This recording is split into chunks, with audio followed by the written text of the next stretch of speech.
Vinciarelli, and the topic will be Introduction to Artificial Social Intelligence, and it's going to be a tutorial.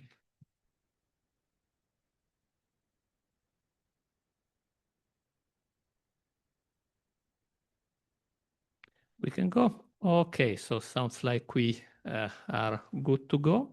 So first of all, thank you very much, everybody, for joining this tutorial, an introduction to artificial social intelligence. My name is Alessandro Vinciarelli, and I will deliver the tutorial together with Dr. Tanaya Guha, who is here, you will see her later, and Dr. Mathieu Chollet, and we are all from the University of Glasgow, and the help of Benjamin Gutierrez, one of our students, and Emily Smith, another of our PhD students, right? So this is the plan overall, more or less, with some flexibility. You can see we start with this introduction, then a first indication of what we call modeling and analysis. Then there will be a session on analysis further down with Dr. Guha. We are going to have the coffee break with everybody else at 11. Then Mathieu will introduce us to synthesis.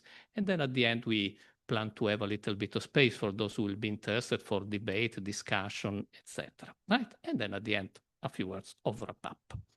So let's start then with the introduction. And first question is, in general, what is intelligence? I think we all heard at a certain point the notion of intelligence quotient, right? Intelligence is important because when you do artificial intelligence, you need to know what you are trying to reproduce in machine, right? And for a long time, all the notions about intelligence, all the definition about intelligence were evolving essentially around the ability to use words, so the ability to speak, and the ability to solve logical mathematical problems, right? That was how the IQ test was somewhat measured, right? And one interesting thing, one big limit of this was that somewhat, on the one hand, we know that when we look at people, we know that we are capable to do way more things than simply speaking and solving mathematical problems. So it seemed that the definition of intelligence underlying this IQ was somewhat a little bit disaligned with what people are capable to do. And plus, in a sense, it was also a little bit discriminatory because, of course, everybody that was not particularly good at speaking or at doing mathematics was considered non-intelligence, while at the end of the day, we have a lot of people that do very important things in a different way, in different tasks. And so somewhat it was clear that this definition of intelligence was not particularly exhaustive, right? And at the end, before, in any case, it was more than 1 century because before we managed to get to a solution with this, it was in 1983 when a very famous cognitive scientist, his name is Howard Gardner, who is still alive, came with a solution which is surprisingly simple, right? At the end, he says, if people are capable to do so many things, probably it's because there is not just one intelligence, but there are many intelligences. And in particular, he said that individuals possess 8 or more relatively autonomous intelligences and draw on these intelligences to solve problems that are relevant to the societies in which they live. Okay, so this looks a very simple solution, but one very important thing is that this was not just an abstract or philosophical reflection, right? We see that people are capable to do many things. So let's say that there is not one intelligence, there are 8. It was based on observation and experiment. Because in order to say that behind a particular skill, behind an ability that people display, there is one intelligence, it is necessary for that skill to satisfy a number of criteria. And we're going to see now these criteria, they are 8 in total. We are going to see that are extremely experimental. So we're not talking about a philosophical or abstract reflection. We are really talking about experimentation that demonstrates that behind certain skills, there is an intelligence, a specific type of intelligence.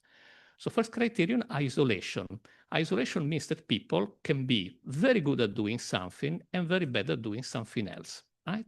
If that happens, it means that probably behind that skill, behind that thing that they're capable to do, there is a specific type of intelligence. Another one is neural substrate. Nowadays, we are capable to see what happens in the brain of people when people do something, when they manifest some skill, right? So when we see that depending on what they do, there are different parts of the brain that get active, we can think that actually there are different types of intelligence. It must be a distinct development. What does it mean? Whoever has seen a child growing up, we know that first typically children learn to walk and then they learn to talk. So the fact that these abilities appear at different times during the life of an individual, that probably means that there are specific type of intelligence behind. It must have evolutionary value. So we are the result of a long evolutionary history. So somewhat a particular skill must have an evolutionary value, must have made a difference in terms of survival during this long evolutionary history. It must be symbolic. So it must be possible to talk about this skill or intelligence in formal terms, right? In the terms we use typically when we do research or science. It must be measurable. So there must be a way to say, for example, that some people have that skill in a measure which is higher than another person. There must be experimental evidence. We have to talk about skills that can be observed, can be seen by others, not skills that cannot be seen. And finally, there must be a specific mental substrate. So cognitive science must be capable to demonstrate that there are specific mental processes behind that particular skill. So you see, all of these criteria are very experimental, very observational. It's not just to say 8 and we reflect on more or less, or it is a list. Really, you have to demonstrate experimentally that behind something that a person is capable to do, there is a distinctive type of intelligence. And now we can go to see what are these intelligences, okay? First, linguistic, ability to speak. And this goes back to the original definitions of intelligence we mentioned earlier. Second, logical mathematical. I guess most of us here are computer scientists or engineers, etc. And so this is our skill, right? Our ability. Spatial, the ability to move in space, to orient ourselves, to go around places. Musical, here the name can be a bit misleading. It's not just about music, it's about making sense of sounds. It's about using effectively our ears. Naturalist, right? The ability of make sense of the natural world and think about when we were monkeys, we had to be capable to distinguish between the leaves we can eat and those we cannot eat, right? Bodily kinesthetic, very important. The ability to solve problems with our body, right? So people that do manual work, as well as athletes, dancers, etc. People that know how to use their body. And finally, interpersonal, the ability of being good at social interactions, and intrapersonal, the ability to make sense of what happens inside ourselves. And of course, as you can imagine, what we call social intelligence, and we converge toward artificial social intelligence, has mainly to do with these last two types of intelligence. Now, one question we can pose to ourselves, do we really to pass through all this theory in order to go to a definition of artificial social intelligence? Well, we can do a little experiment to see whether in general there is a contact between this theory and AI. Let's take the list of all these intelligences. These are the same as the slide before. And let's see whether we can find for each one of them a few major AI companies, right, that work in that specific area. So linguistic intelligence, for example, Google and OpenAI. So nowadays, ChatGPT has become AI by definition. Many people think that AI is essentially ChatGPT, right? When you think about its ability to use language, right? So in a sense, it seems to fit linguistic intelligence. Logical mathematical. Well, IBM, many of you are young, you might not remember, but when IBM created that machine, Deep Blue, that beat it at chess, Garry Kasparov, the great champion of chess, right? That was essentially logics. Spatial, well, self-driving cars, one of the big novelties of the last years. Think about the ability to move in space for this machine.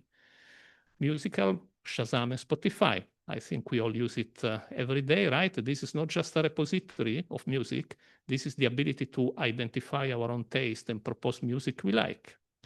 Naturalist, I will say every computer vision company essentially is in that space. Intel is not particularly known yet, but they invest a lot of money on computer vision. Bodily kinesthetic, well, robotics, right? What is a robot? It's a body in condition to solve some skills. So perfect bodily kinesthetic intelligence. And coming to interpersonal and intrapersonal, well, think of social media, right? I put Facebook because I'm a boomer, so that's what I remember. You guys know much better than me. The most recent one, Noldus, less known, not particularly famous, what one of the first and oldest company proposing technologies for automatic analysis of social interactions, so very important, and intrapersonal. A lot of these companies that produce wearable sensors that help us to understand if we are stressed, what are our emotions, what is our inner state, etc. Right? So you can see how somewhat the theory of multiple intelligence seems to describe pretty well what is the industrial state of artificial intelligence, right? So from this point of view, it's not just an inspiration. It really seems that artificial intelligence seems to follow exactly the theory of Gardner, of course, without really doing it in purpose. So let's see the definition that Gardner gives about interpersonal social intelligence and intrapersonal intelligence, so that then we can see how we can translate this into technological question. So interpersonal intelligence, which is a bit what we call popularly social intelligence, an ability to recognize and understand other people's moods, desires, motivations, and intentions, right? And now let's see what is the definition of intrapersonal intelligence. Exactly the same thing, but an ability to recognize and understand one's own, right, is towards ourselves, moods, desires, motivation, and intention. And now the point is, okay, this is a kind of introduction. How do we translate this into AI research? What is the point of contact into AI research, into what we call social AI or artificial social intelligence? We do it with a little game, okay? You see this picture? Can anybody tell me what these two people are doing? Can you guess? Arguing, screaming, right? In general, more experienced people walk or arguing, screaming. Younger people tend to say laughing, singing, etc. Right? What type of relationship? Friends, colleagues, student and supervisor. What type of relationship? Friends, partners, right?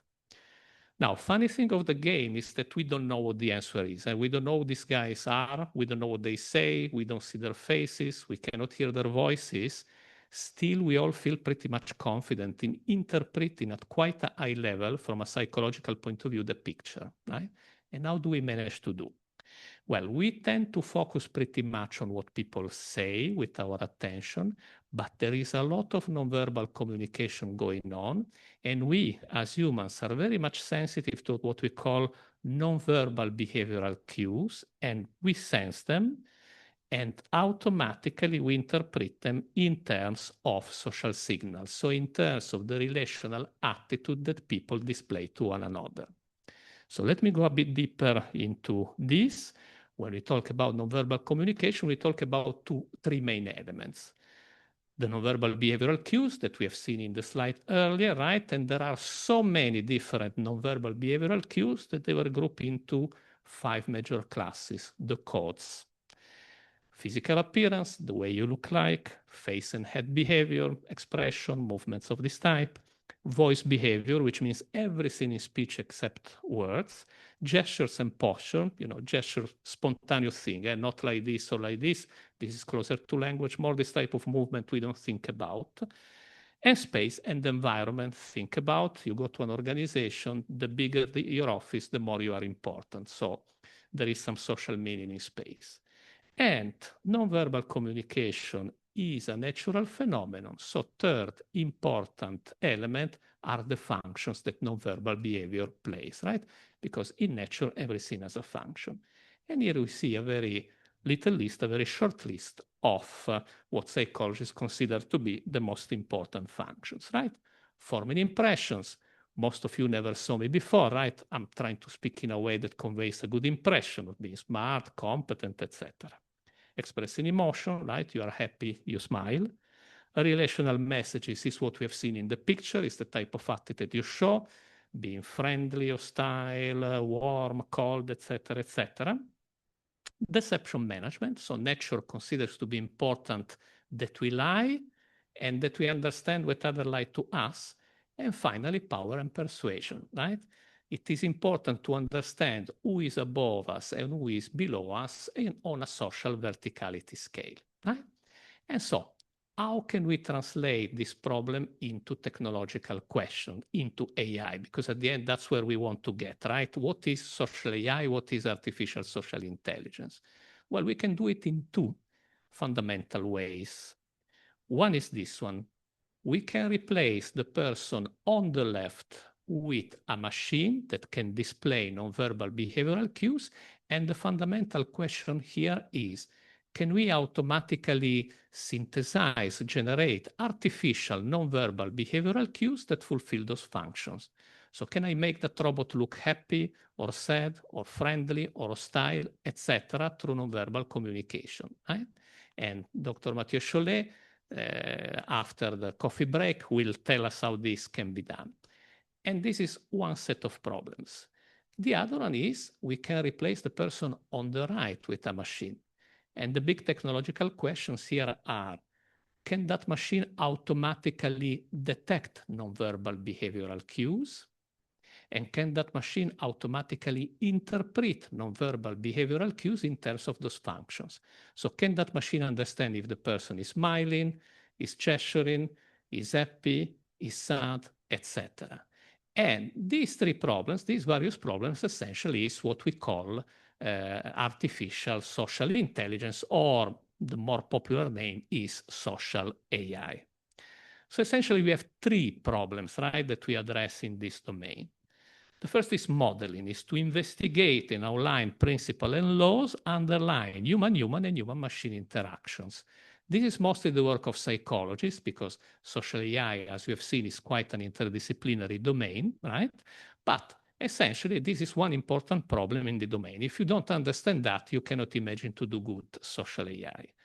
Second is what we call analysis, which is to investigate and develop automatic approaches for detection and understanding of verbal and nonverbal behavioral cues. You see that we have extended on language over the years because of course, that plays an important role. And finally, synthesis, to investigate and develop automatic approaches for the automatic generation of verbal and nonverbal behavioral cues. So these are essentially the three key problems.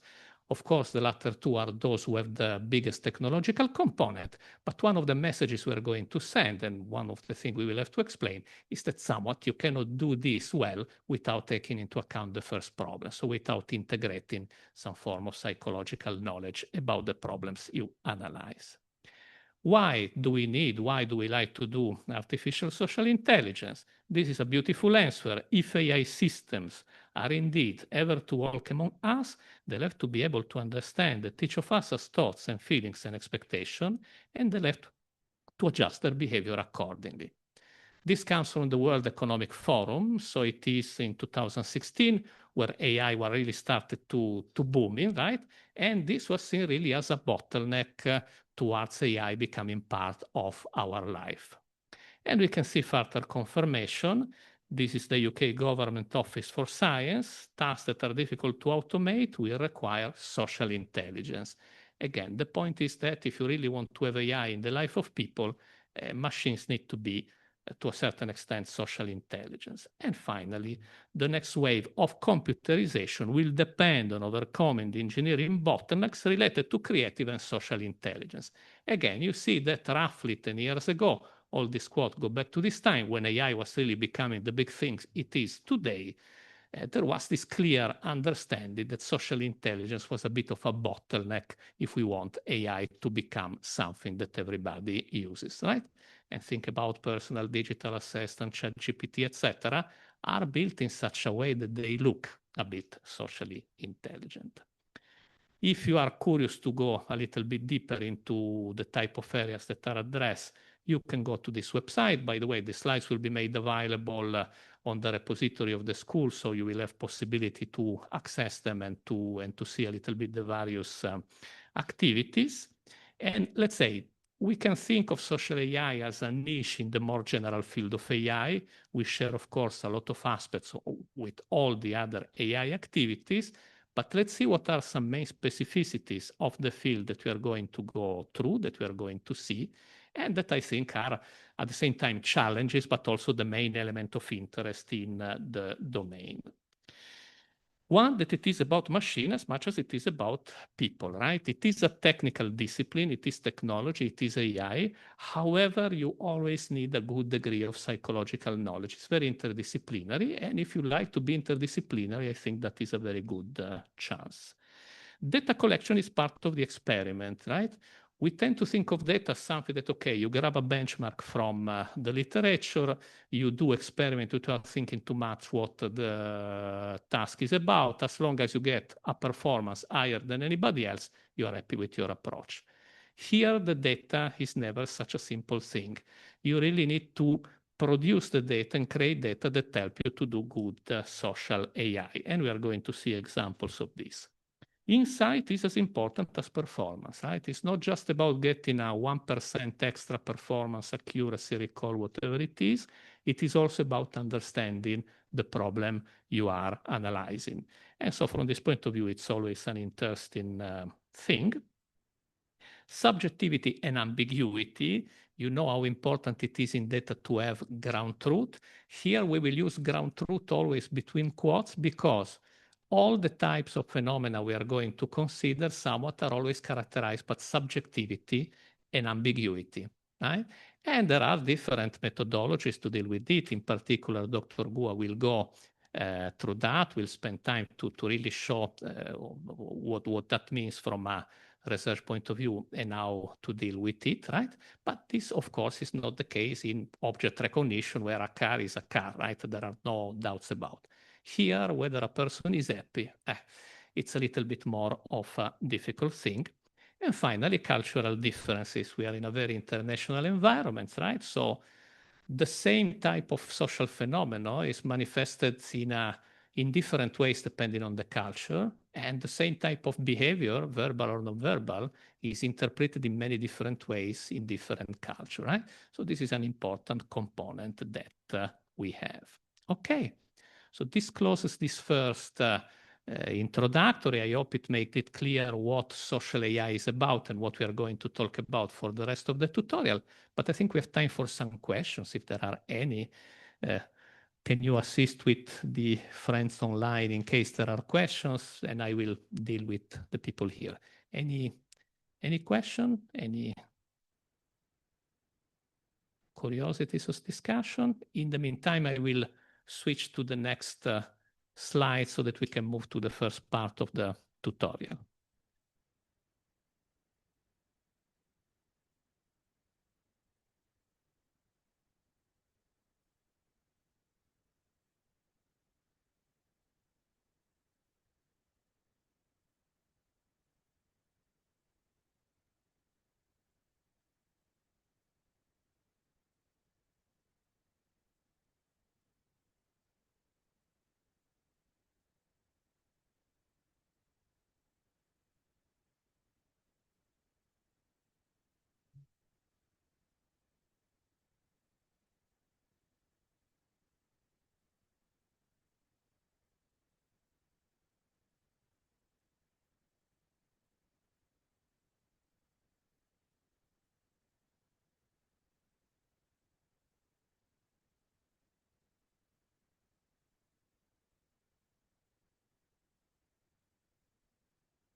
Okay, can everybody see? Right. So we can start with this if there are no questions about the previous part, right? What we are going to do here, right, is to have a first, so in the first part, we gave this very general introduction, this very general description about what it can be, social AI, but it remains probably a bit abstract. We are going to see one example of concrete work to try to understand what specifically from a technological, really from a everyday work is to do social AI work. So the training goals of this first hour are going to be, One, to understand well the relationship between modeling style available in psychological literature and technical choices. I mentioned this interdisciplinary nature of the domain. We are going to see in more concrete terms what that means. To identify the steps underlying the whole social AI process from data collection to performance analysis. We talk about the analysis problem here. We are trying to identify a few steps that more or less all the works go through, right? It's not that in each and every work you are going to find all of them, but roughly as a guideline, it shows what are the main technological, scientific elements we address. And then to learn how to deal with inherent ambiguity and subjectivity of ground truth. Tanaya will go much deeper than me into this. However, we are going to have a first sense of where this comes from and what does it mean. Okay, there is some material for this course. One is a paper, and we are lucky to have here one of the authors, Emily Smith, who is there. It's something that has been recently published, so it's going to be made available. And very importantly, the data at the core of this paper, which is new data, is going to be made public. So if you are interested to download it, Emily can assist you. And if you like to play a little bit with the data, we will also be here all week. So we are happy to help anybody who might be interested to have a look at it, right? And then we start with the steps of the process, with the type of things you have to worry about when you do a social AI work. The first is the definition of the phenomenon under analysis. The work is about disagreement detection, disagreement measurement. And so first thing, we have to understand what disagreement is. And surprisingly as it might look, when you go through the literature, you're going to find a lot of definition, but this is the one that is most commonly used. An oppositional stance, verbal or non-verbal, to an antecedent verbal or non-verbal action. And let me attract your attention on these two elements, oppositional stance and action, right? Just to have a bit of a confirmation, let's go to see the definition of agreement, the specular phenomenon, right? A relation of identity, similarity, or congruence between the mental states of two or more persons, where these mental states are, in any case, opinions. Again, we see that there are two elements that come together, similarity or congruence on one side, and mental states on the other side, right? And in a moment, we are going to see why it is important to take into account these two different elements that appear in the definition. And it is because of that that these definitions are citable for social AI and are good, right? Because they help us for step 2, the identification of the layers. What do we mean by identification of the layers? So both definition, right? I mentioned always these two elements include two layers. One layer is called the physical layer, and it corresponds to observable, machine detectable phenomena. In the first one, it was the action. Action is something that you can see, you can hear, right? You can access with your senses, right? In the other case, it was similarity, congruence. It is something that you can hear, you can know whether two people have a similar opinion, right? The other one is the inferential layer that corresponds to social, cognitive, and psychological phenomena not accessible to senses. So we mentioned an oppositional stance. Stance is not something that you can see or touch, right? I cannot tell you, here we have a stance. Stance is only something that you can infer from the way people behave, infer from the actions, right? Stance is like an attitude altogether, right? You can't say, here is an attitude. You can see how people behave and you interpret that in terms of attitude. So this is why we call it inferential layer, because it is something that you can infer from what you can observe with your senses. That is, of course, also machine detectable, which means it is in the data and you can process it with artificial intelligence. And most of what we call the analysis work in social AI is about bridging the gap between the physical and the inferential layer. We're going to see that essentially our job is to do that, right? And this leads us to the third typical step in a social AI work, which is data collection. Now, you might have got the impression that the first two steps are quite quick, right? At the end, it is about finding a couple of sentences, figuring out the two layers, etc. Now, it is true that it takes on average less time than the rest of the process. However, it's fundamental because we are going to see that all the rest of the process one way or the other is informed by the definition and by the identification of the layers. So typically something that has to be done carefully, because not all definitions available in the literature are good enough for a social AI work or are simply citable for social AI work, right? But these definitions essentially are going to inform all the rest of the process. And the first step after that is the data collection.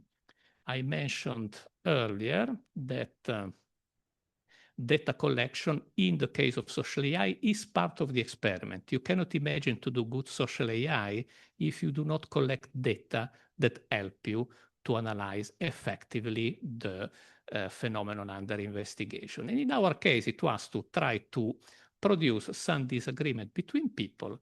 And so first thing you have to do is to define a scenario. What does it mean?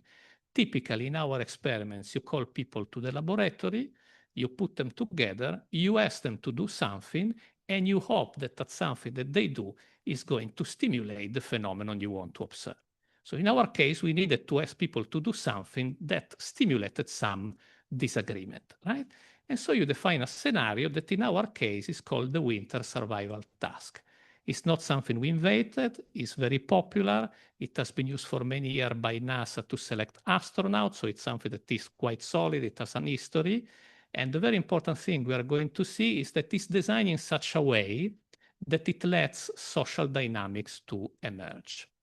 And what is this scenario? Essentially, it is this, right?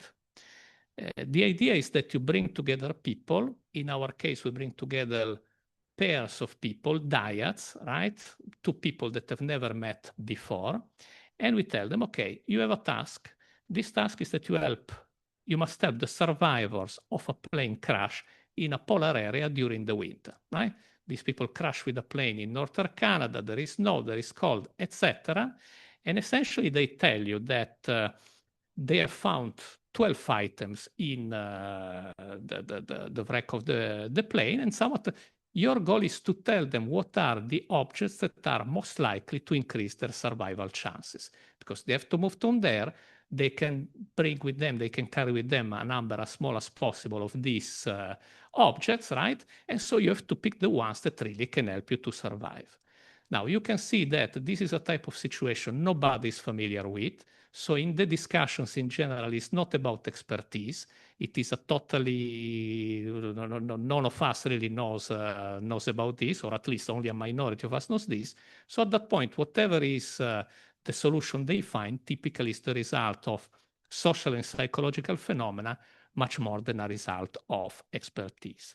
And here is the list of the 12 items, which is clothing, compass, chocolate, canvas, steel wool, whiskey, newspaper, butter, air map, pistol, lighter, and axe. Okay, so we just tricked a little bit the scenario in order to ensure that there is a little bit of disagreement.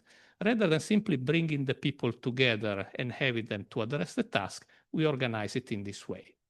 So we take two people that have never met before, totally unacquainted, right? They have no idea who the other person are. First, we take them separately. They have not met yet together, and we ask them to address the task individually on their own. So they take the list of the item, and for each one of them, they have to say yes or no. Yes, it has increases chances of survival. No, it does not, right? And they do this individually. Then they call one another on the phone, and that is how we recorded them. And the project was sponsored by Nokia at the time, so that was through the phone. And we asked them during the call to go one by one through the items, so one item at a time, and to reach a consensual decision about that item, right? So they have to discuss and reach a consensual decision about the outcome, right? And at this point, what happens? It happens that it has become a decision-making and problem-solving scenario. Certain practices are prone to contain disagreement. For example, decision-making and problem-solving talk in either everyday or professional context. And here you see where psychological knowledge help you, right? Because definitely this guided us to organize the task in such a way that we have some chance to observe disagreement, right? Because it has become a problem-solving and decision-making scenario. They have to solve the problem by making a decision, a consensual decision about each and every item, right? And to give you an idea of the amount of data we obtain, this is the number of individual items that were discussed. In total, we got 120 participants, 63 female and 57 male. And for whoever is familiar with this type of work, it's quite a big number, right? In general, it's quite hard to attract so many people. A total of 684 clips, right? So every clip corresponds to the discussion about one item. Average length is roughly 40 seconds, but you see there is a lot of variance. And average number of words is 112. What does it mean? That to start, we have produced sufficient speech, sufficient interaction. So 40 seconds of interaction must look like a short time, but think about these people never met before. They have to discuss something. It's quite a long time, right? When you listen to it, you realize that there is quite a lot of dynamics in 40 seconds, right? Then the point is, right, this is the length distribution. So you can see that is the typical Poissonian distribution when you go with talk, right? And a lot of clips are very short because probably many times they turn out to agree quite quickly about, but many times they have to discuss. And you see that there is quite a long tail where the discussion goes up to 3-4 minutes. So we talk about quite a distribution in terms of time. And correspondingly, the word distribution, you see more or less it goes according to the same curve because, of course, there is a proportionality between the amount of time and the amount of words that you can say, right? So first goal at the end, it was, okay, let's try to produce some interaction. At this point, we do not know yet how much disagreement we might have produced, but at least we were successful in producing interaction, in producing time that these unacquainted people talk to one another, right? And then at this point, we have to figure out whether there is a disagreement or not. And this happens to a process that is called the annotation. What does it mean, the annotation? Now, we have to ask people, not experts, because otherwise you don't manage to get what is the sense of the people. You have to get people that somewhat listen to these clips and tell us whether there is disagreement or not. And a key problem is that there is no definition of disagreement. Now, you might tell, but you just contradict yourself because you opened this presentation by telling us first you have to define, you showed a nice definition, etc. Yes, but that is the definition for the experts. Here we are talking what everyday people like us in life would consider to be disagreement, right?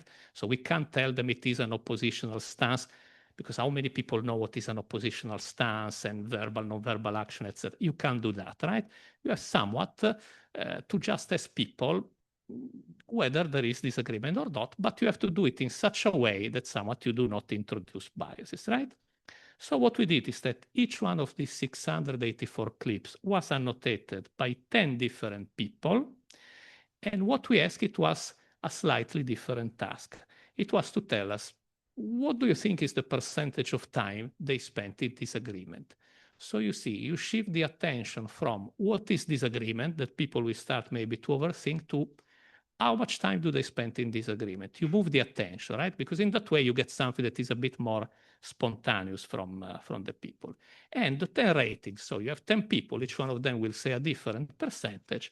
Each one of them will give us a different number. You average that number, and that number is going to become the ground truth for that particular clip. And again, let me put ground truth between quotes, because of course there will be some subjectivity, some variance, because, you know, it's also different to estimate a percentage like this without having timing, without having a chronometer, etc. Right? So there is a little bit of thumb rules there. Right? Now, what did we do in this sense? Human judgment of perceived agreement and disagreement. What is the idea? In the difficulty to provide people with a definition, the tool that made the annotation a little bit less spontaneous because you start to overthink what is an oppositional stance, what is the action, what is the non-action, etc. You just point on what people perceive to be disagreement. More or less, we all understand the sense of the word. It's the typical thing that we know it when we see it, right? So essentially, you point on perception. And this is typically quite a common approach at the end, because you want your machine to reproduce how normal people make sense of social interaction, not how an expert makes sense of social interaction. And then there is another important thing, like I mentioned that we use this percentage of disagreement because somewhat it shifts a little bit the attention from disagreement to another task. So you avoid overthinking about disagreement. But one of the reasons to ask about the percentage is that duration is important, right? Evidence suggests that disagreement is beneficial because it exposes problems and it instigates change. After those benefits are realized, however, additional fighting starts to corrode relationships. Right? So from this point of view, asking the percentage of time in disagreement is not just a trick to get a better annotation, it is also something important because we have to ensure that there is disagreement because it helps discussion, it's nice, it helps to get better solutions altogether. However, not too much, because otherwise it becomes something that can create problems between people. Okay. So this is the distribution we observe in the data after this annotation step in terms of disagreement percentage, right? So you can see actually that we have quite a smooth distribution, and as an evidence, through all the process of data collection, the design of the scenarios, all the tricks that I've been describing, we actually managed to produce quite a good amount of disagreement, right? So let's go to see a few important characteristics that we can observe here in this distribution. Right? So roughly half of the clips show low percentages of disagreement, less than 20%. Where does it come from? Well, you remember that we ask people to do the survival task independently on their own before they start to agree, right? So what we can imagine is roughly 50% of the time people will agree and another 50% people disagree. So not surprising that 50% of the times roughly we have low, because probably that they found themselves in a situation where they both agree whether the item has to be kept or not. And so from that point of view, there is no point to disagree or to have a long discussion, right? So sanity check, it seems that it reflects more or less the way we have designed, right? The distribution is continuous and not bimodal. There is no clear distinction between agreement and disagreement. This is very interesting because when you think about, it's quite a nice insight about disagreement, right? We could have expected, and at the time we collected the data together with Emily here, right? We expected possibly, among the various expectations we had, to see a bimodal distribution. So a peak in case of disagreement with high percentages and a peak in correspondence of agreement with low percentages, right? In contrast, what we see is a very smooth distribution, which means, you know, there are really all types of degrees, all types of level of disagreement along the various discussion, right? It's not something that is on-off. It's something that is continuous. There can be more, there can be less. But the important thing, we have produced a substantial amount of disagreement in our data. And you can observe that distribution does not reach 100%, right? Now, partly this is statistical. When you ask 10 people to rate and then you get the average to get 100%, all of them have to put 100%. Of course, this is statistically quite difficult. And part, if you remember, is the scenario, right?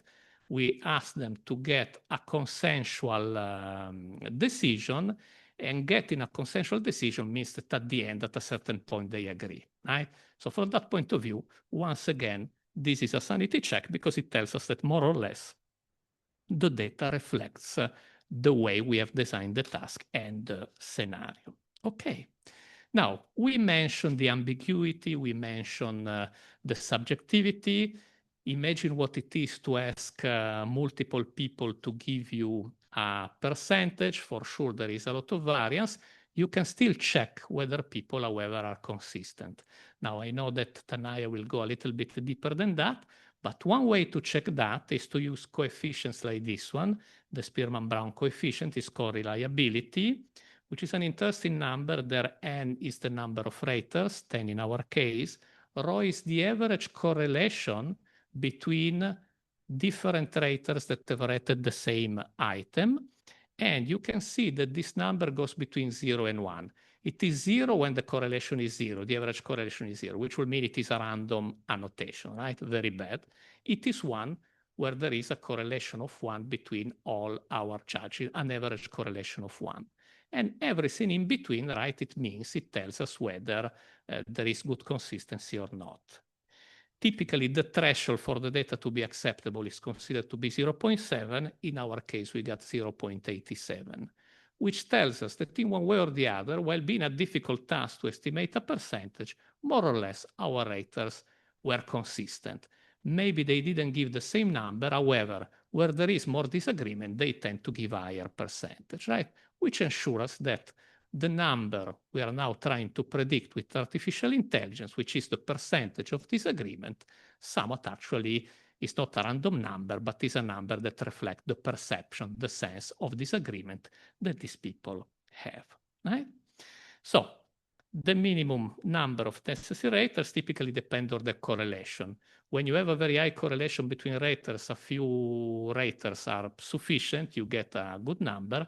Otherwise, you have to have way more raters, right?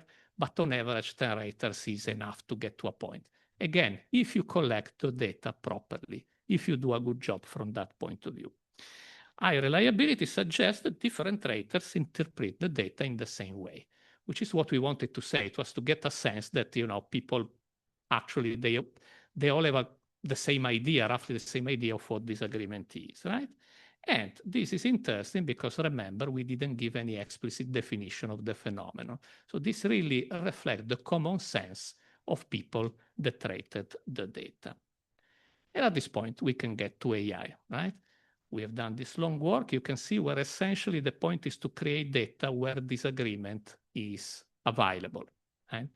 There is a little bit of a joke in the communities. If you want to study laughter, you don't go to a funeral, right?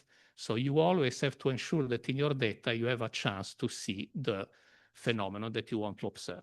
Here, in this data, we managed to produce quite a good amount of disagreement. Once again, at the moment, we have to define the AI task. We have to go to technology. In any case, we get some indications from psychology, right? Disagreement may or may not be verbalized, and its form may incorporate a variety of affective markers to signal an emotional association. What do we learn from here? First, that it is both words and nonverbal behavior, both what people say and how they say it. And second, that there are different emotions depending on whether you agree or disagree, right? So there is an emotional content in agreement and disagreement. So the key assumption is that people experience and manifest different emotion when they agree and when they disagree. That emotion leaves traces, right? We know that emotions is something that can be somewhat detected. It is a phenomenon you cannot observe with your senses, but you can infer it from what you do. And they leave different machine detectable traces. And we are going to analyze to detect disagreement through the analysis of emotion. The assumption is that we try to detect the emotional content of the clip. Somewhat we are going to get information about the presence of disagreement and how much. And this is the approach we develop. And we have here Emily, if you are interested in any details about, Emily can explain you much better than me. We start with the clips. These are audio clips. We transcribe them automatically. And then somewhat we pass the data through emotion recognizers. In the case of the text, this is done straight through BERT emotion. In the other case, you have to pass through wave-to-vec, which is a foundational model that represents speech in a very effective way. And then you pass this representation to an emotion recognizers. Both the emotion recognizer have, of course, inner representation, embedded representation. They're both based on deep networks, so you can take the hidden representation from the models, and these hidden representations are all passed through approaches that are designed to perform a regression, so to predict the percentage of time spent in disagreement in the clip, right? So this is the attempt that we are doing.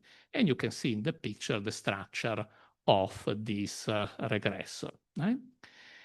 And then you can do this separately, individually, right, for only the audio signal or only the transcription, but you can also do it in a multimodal way, essentially with two approaches, right? What does it mean multimodal? That you try to combine the two modalities and to use jointly what people say and how they say it.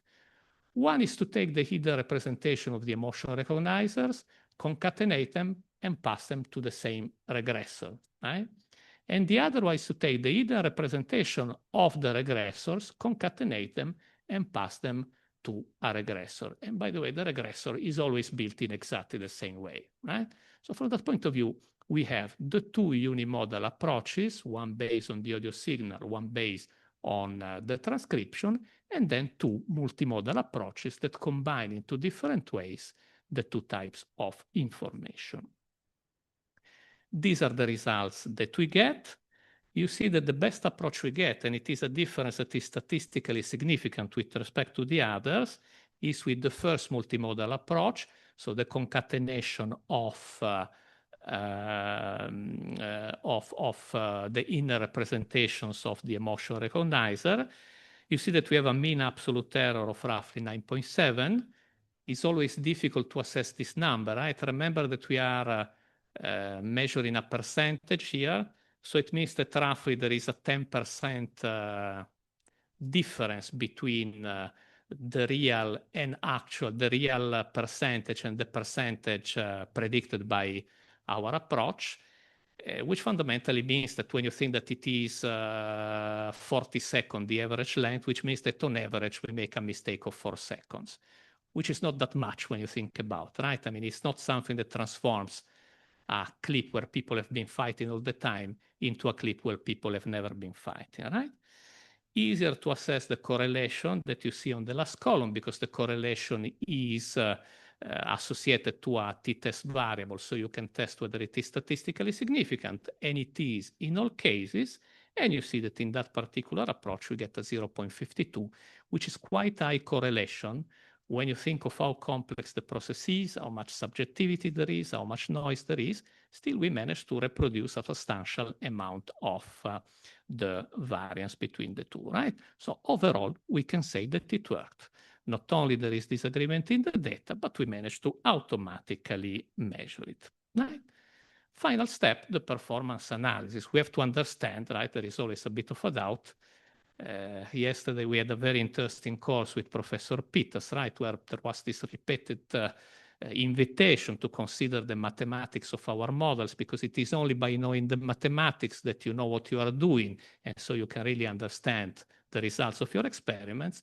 Here we have to do the same thing from a psychological point of view, not just from a mathematical point of view, and be sure that what we measure is really disagreement. Why? Because we have to consider that there are possible item biases. What does it mean?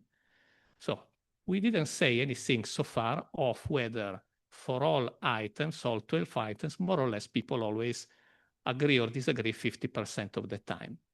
If there are signs where there is a consistent agreement or consistent disagreement, well, then in that case, we may just have learned an association between the item and the consistent disagreement or agreement, right? So we have to make sure that actually we are not simply detecting the topics. So if for every topic there is a tendency to disagree or to agree, what we might have done is that what we get is essentially the topic, especially in the language-based approach, because the item, of course, is mentioned many times, right? You discuss about steel wool, you say steel wool a large number of times, right? So the risk is that in the end, that is what we detect.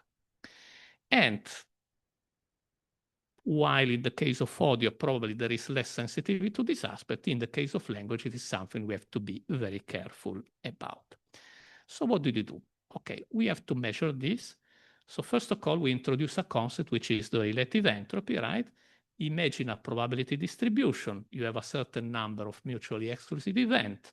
Each one has a probability pk, where pk is the probability of event k taking place. And of course, the sum of the pk has to give 1. For this distribution, we can have a relative entropy, right? Which is the number you can see here, right? And this number is 0 in the case you have probability 1 for one of the events and probability 0 for all of the other events, right? Which essentially means total certainty, right? You are certain about the events is going to take place, and so the entropy is 0. The relative entropy is 0. In a situation of maximum uncertainty, which means every probability is equal to 1 over n, so it is a uniform distribution, maximum uncertainty. If you do the mathematics, you see that that number corresponds to 1. Okay, so it is a nice number because it goes from 0 to 1, 0 maximum certainty, 1 maximum uncertainty. And so what we need to figure out is whether we have items for which there is maximum certainty in case of agreement and disagreement. Because you remember the way we organize the experiments, they do the experiments before talking to one another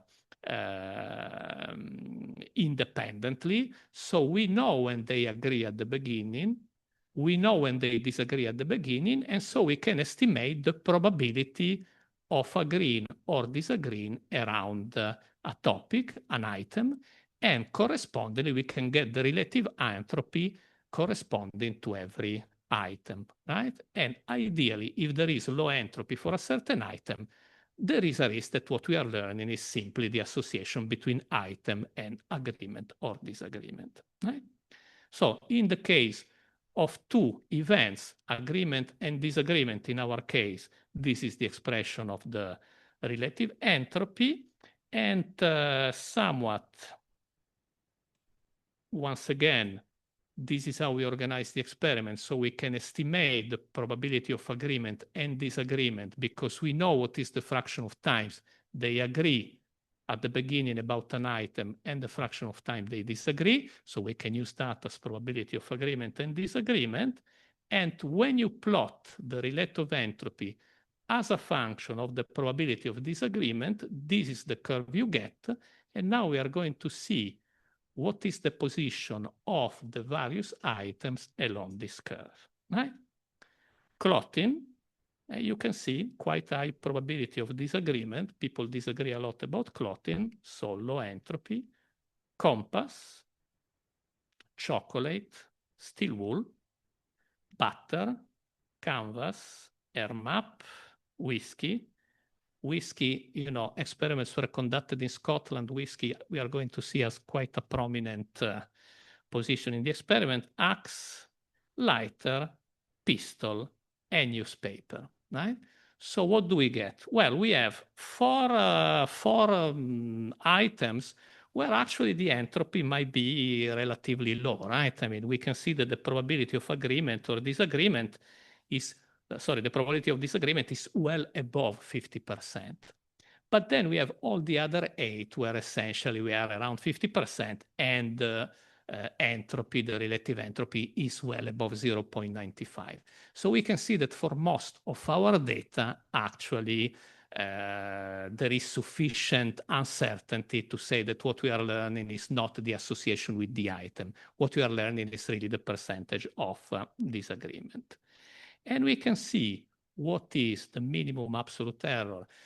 We considered it in particular with the approach that were the best because it's the most interesting to analyze. And we can see that actually when the entropy is low, we tend to see a lower minimum absolute error, right?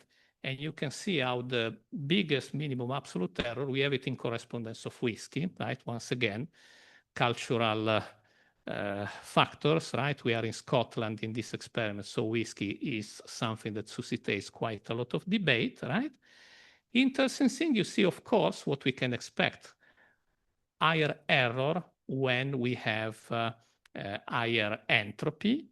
However, the interesting thing is that we see something similar also in the case of correlation. So we tend to have higher correlations when we have higher entropy. And so from this point of view, you can see how somewhat the presence of variance, depending on how you measure, you see two different cases, right? In the first case, in the case of minimum absolute error, so getting the exact percentage of disagreement, low entropy seems to be an advantage, while it seems to be a disadvantage when you try to measure simply, you try to rank, in a sense, the clips according to how much disagreement you have. So the point is not to get the exact percentage, but to make sure that if there is more disagreement in a clip, it tends to attract a higher rating in terms of percentage, right? Which is, in general, a comparative approach that typically works pretty well in this type of problems, right? So probably higher entropy introduce higher variance, and when you have higher variance, the correlation, of course, tends to measure better the outcome of your approach, right? So at this point, we are at the end of the process. We have done the experiments, we have analyzed performance, we get some insight about the phenomenon. We can recapitulate the various steps, right? You remember that we started with a definition, and at this point, I hope you have an appreciation of how much this definition has informed all the steps of the process. We identified the layers, so it was very clear for us what we can analyze with machines, which are the actions, in particular for us, nonverbal speech behavior and verbal speech behavior, what people say, and what are the inferential layers, that in our case, it was the percentage of disagreement. We did a data collection, which was the step I described in most detail, right? Because at the end of the day, if you do that well, then your approach is going to work well. In that sense, it is really part of the approach. We define an AI task. You see that we pass through emotions. We could try to use just the features of audio and text to predict disagreement, but we prefer to pass to emotion because we think the emotional content as an association, something that we learn from psychology. Then we analyze the performance to make sure that what we measure is disagreement and not just a parasitic effect that happens to be correlated with disagreement. And finally, we try to get some psychological insight. It is not always possible, but it is important to do it when you can. Right? So to quickly conclude, I hope that one important notion is that the experiments will not be possible without knowledge about the psychological phenomenon. Now, we are going to make the data public. Probably other people can simply take the data and try to reproduce and use all possible tricks to increase a little bit our performances. But on average, when you want to do real social AI works, it's important to understand what you talk about from a psychological point of view, because you have seen that has informed all the design of data collection and experiment. And in this respect, psychology has been shaping the collection of the data, and it is a stage, typically the collection, that is typically quite a significant effort, right?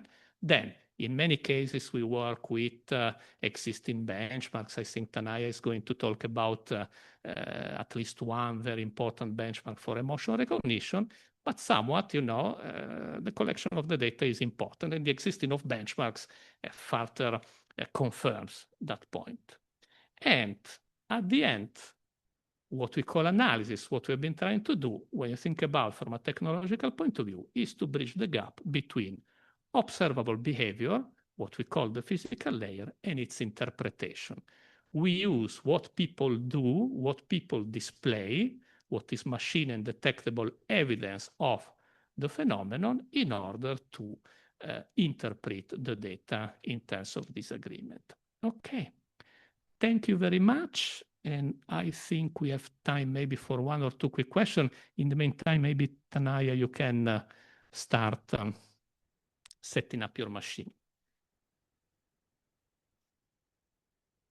Thank you. Any questions here? I don't know if you can monitor the... There are no questions, right? And so I think Tanaya is going to set up her presentation.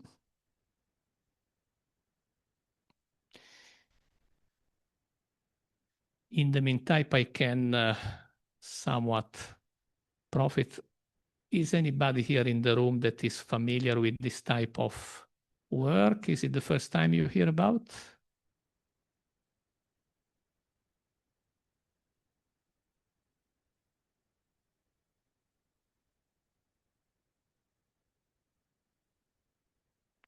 And we switch presentation. We take.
Okay, all right, thank you.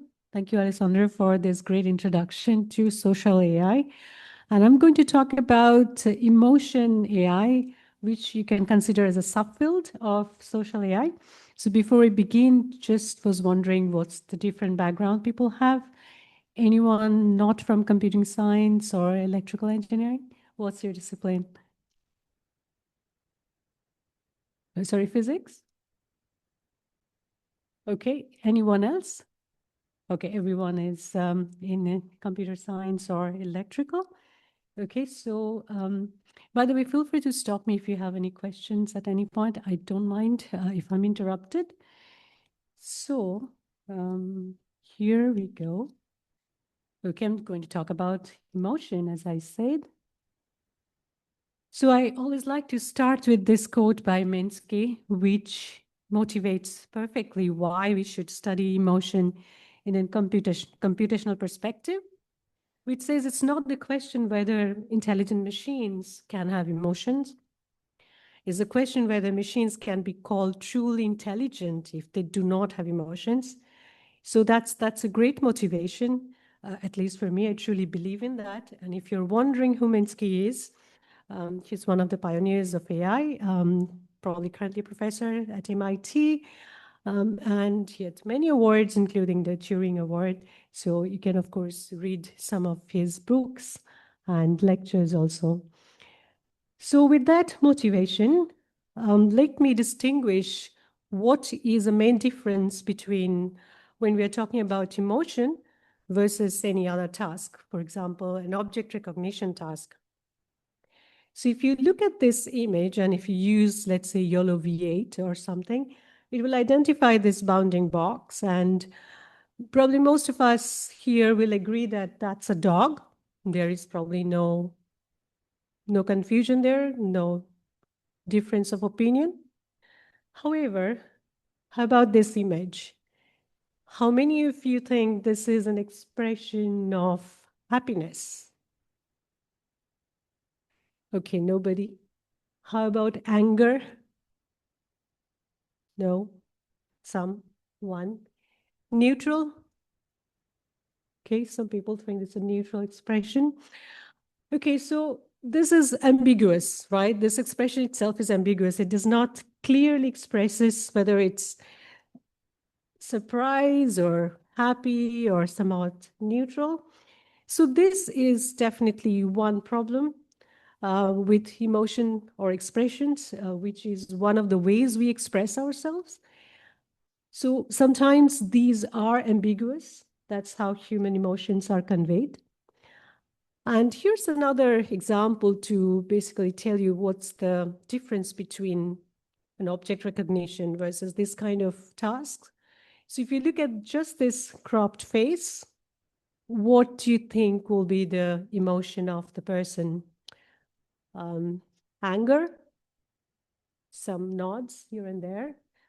How about disgust? Could be, no. Happy? Nobody thinks it's happy. Now look at this. Does it change your opinion? It does, right? So it's an intense expression of joy, and it's only obvious when you look at the whole picture, right? You have this punch, and then you see the sports attire, you see the sports star, tennis star, and then you see that, okay, my opinion has changed. So that's the power of context, right? So you need to have the full picture in order to have the right detection of emotion. So this is what we are going to talk about: ambiguity, context, and how we can incorporate those in AI models when you are going to work with emotion.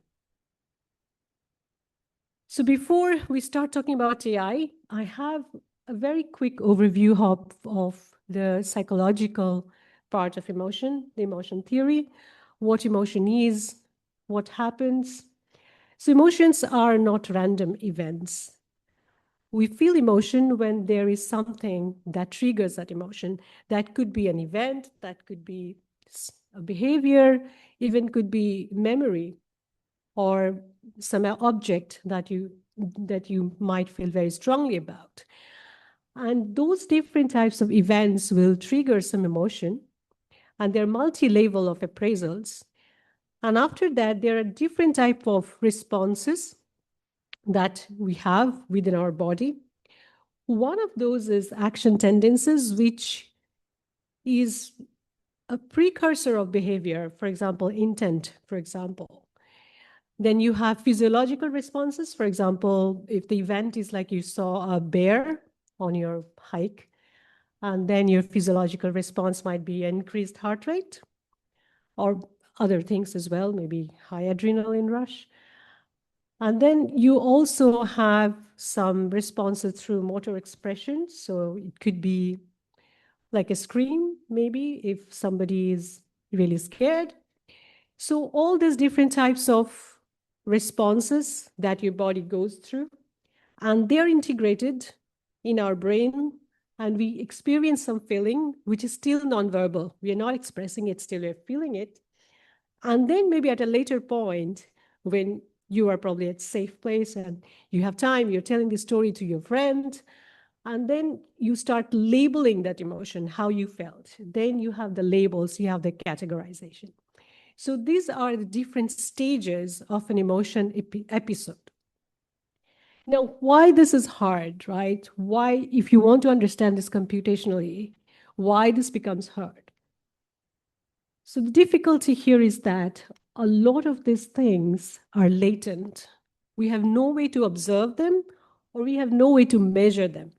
For example, what event, what stimuli trigger the emotion could be absent. Sometimes even the person doesn't know. They don't even realize why they're feeling that emotion, right? So it could be latent. And these different responses that I talked about, some of them can also be latent. For example, intent, if that's an action tendency, it may be latent. You don't know exactly what the person is feeling before they act. Physiological responses you might be able to measure, like heart rate, for example, or maybe your stress-related activity. If your sweat glands are activated, somebody's sweating. However, it's still incomplete because you may not be able to measure all types of physiological responses. Motor expressions, measurable to some extent, some vocal expressions, some physical expressions, gestures, and actions, activities could be measured. Again, we do not know exactly the true state of feeling, the experience feeling. That's what we call the true emotion that person is feeling. What we can observe are probably some part of physiological responses, and this label that we attach to our feeling. And again, that could be noisy. It could be sometimes we forget how we exactly felt at that moment. Sometimes somebody else is looking at you and putting a label, which could also be noisy. So the true state of emotion is also latent. And action tendencies, as I said, may not be directly measurable, but you have certain cues, like, for example, some behavioral cues, which you might be able to measure. So here's the main problem. A lot of things are latent. We never know what the true state is. And a lot of these cannot be measured by the sensing devices we currently have access to. So what to do in that case, right? So we already acknowledged that this is a hard problem. This is a challenging problem because of all these issues. Also remember that emotion is expressed through different modalities.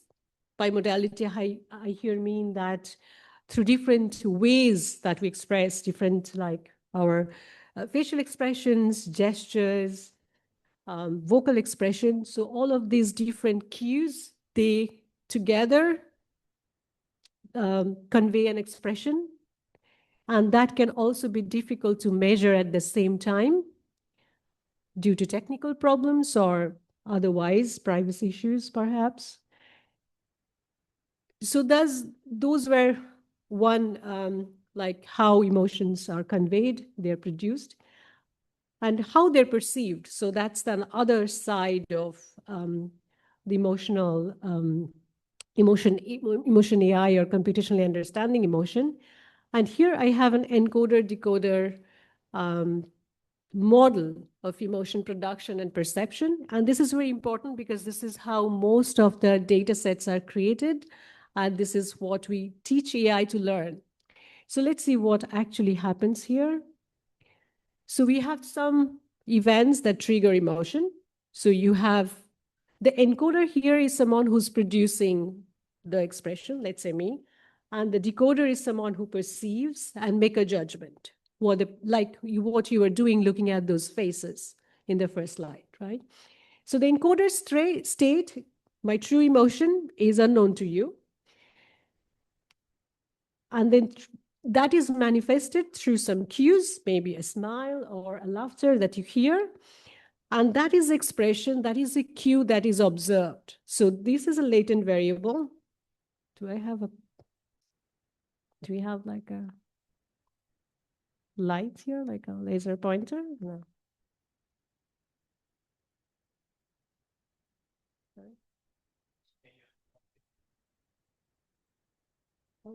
Oh, pointing to the screen.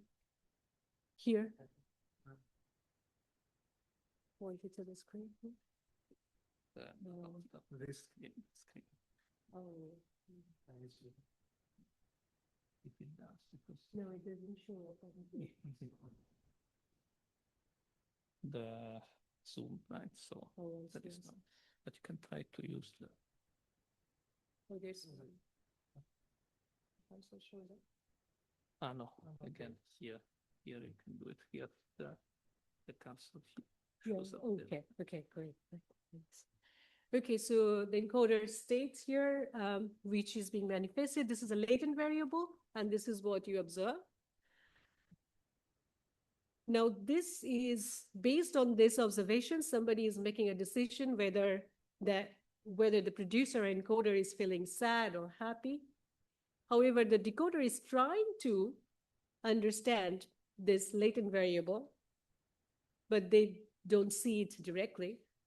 They're just making an estimate of what they think the encoder is feeling.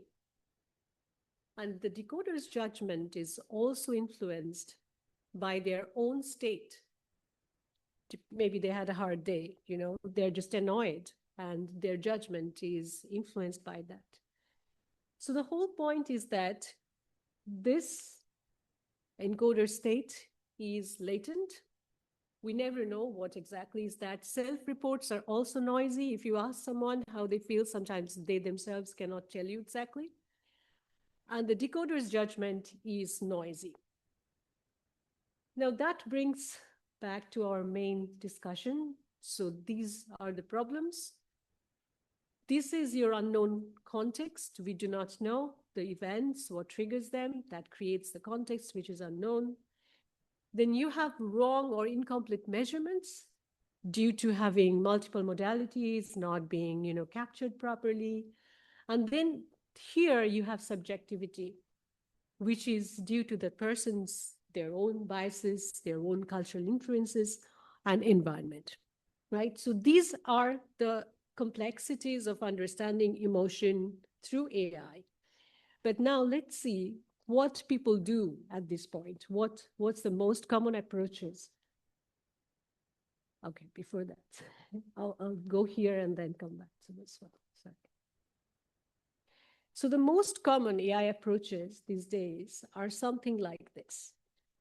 So you have facial expression, just some faces, right? Everybody's have seen this kind of tasks, facial expression recognition.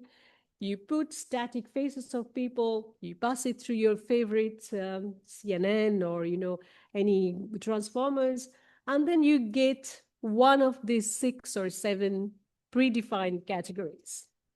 So that's a super simplification of all these complex processes that I talked about. And I gave you just an overview of the emotion theory. So this is how people try to do it. All these complexities made into a single classification task, right? So this is not nuanced enough, where actually what our goals are.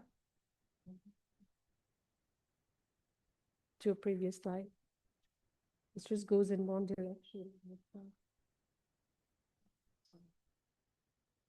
It just goes in.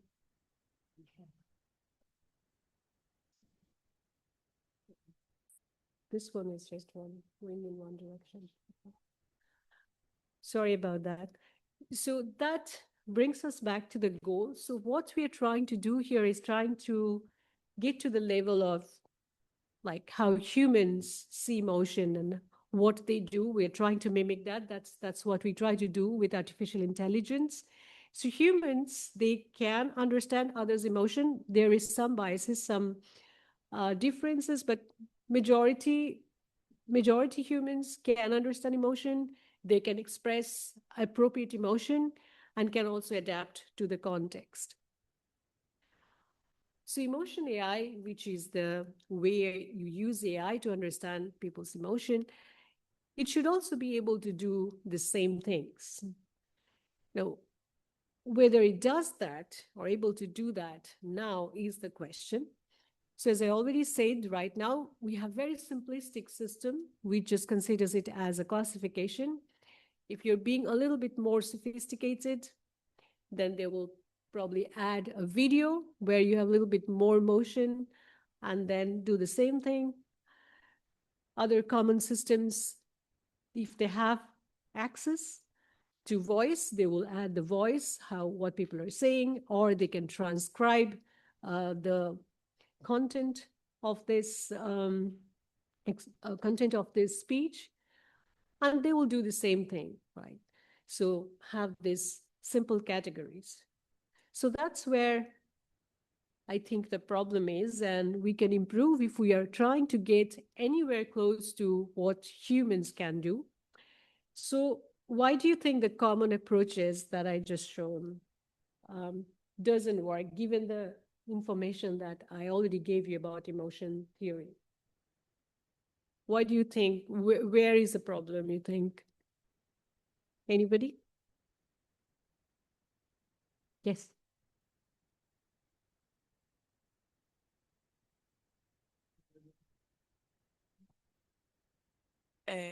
The inputs that we're giving with the pictures, we cannot either define the emotion. How can we predict it? So there's problem with the input itself, right? They do not capture the emotions properly.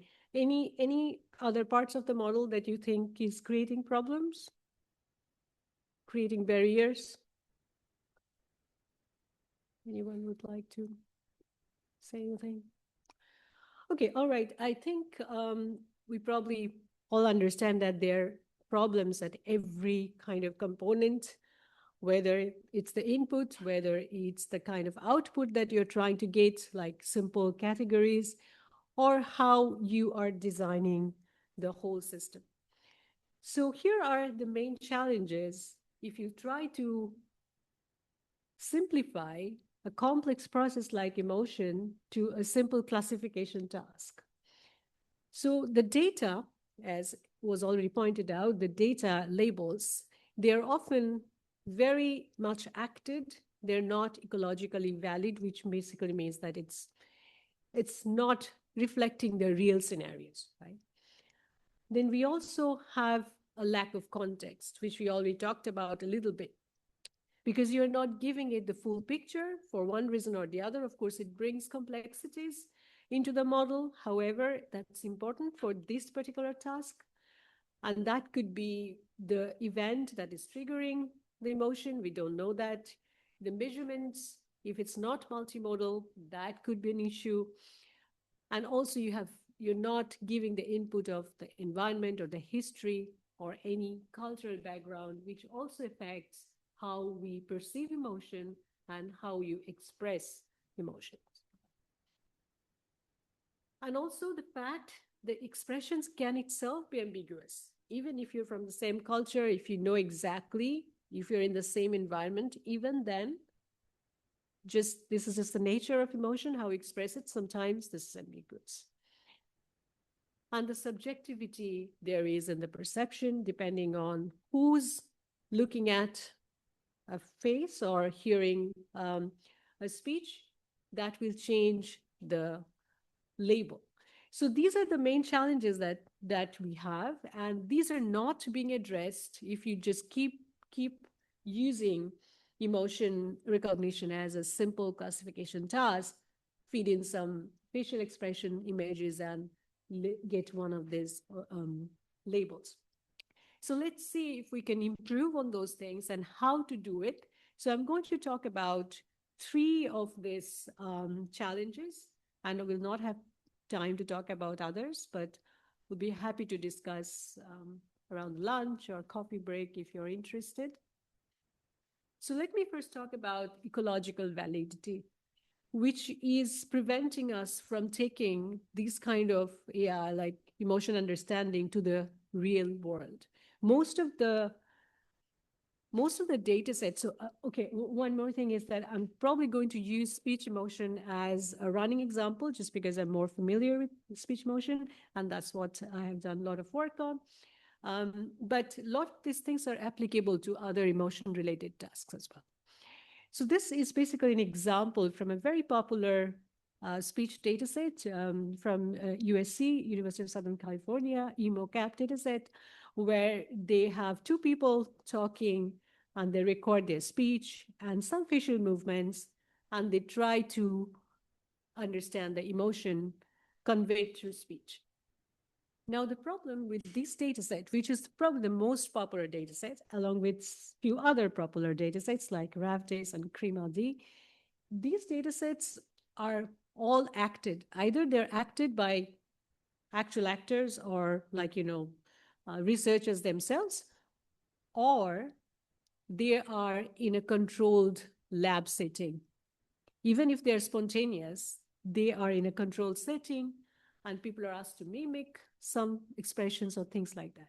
So the problem with this is that you do not get to see people's true emotion if you are in a very controlled setting. Now, the other problem with that is that if you go in the wild and ask people that I'm going to record you as you go into your daily activities, especially if you want to record things like facial expressions or speech, then it's a big privacy concern, and that becomes very hard to get real data. So that is a big roadblock if you're trying to build a system, an AI system for emotion understanding that works in real situations, because you're training on very controlled kind of data, and then you try to deploy it in a real world and it doesn't work. It just breaks down. So Another problem, as I said, even if you go in the wild, you might be just able to capture one modality. Maybe you'll be able to capture physiological responses, which is the least privacy concern. Maybe people will not worry too much, but you will not have the full picture. You will not be able to get all the modality. So what alternative people use? People tend to use movies, TV shows, podcasts as a proxy to real emotions. TV shows and movies are still acted, maybe podcasts still edited, but you can still see as close as possible to real data. Still not ecologically valid data. And we haven't solved the problem how to get into the wild and capture all sorts of data.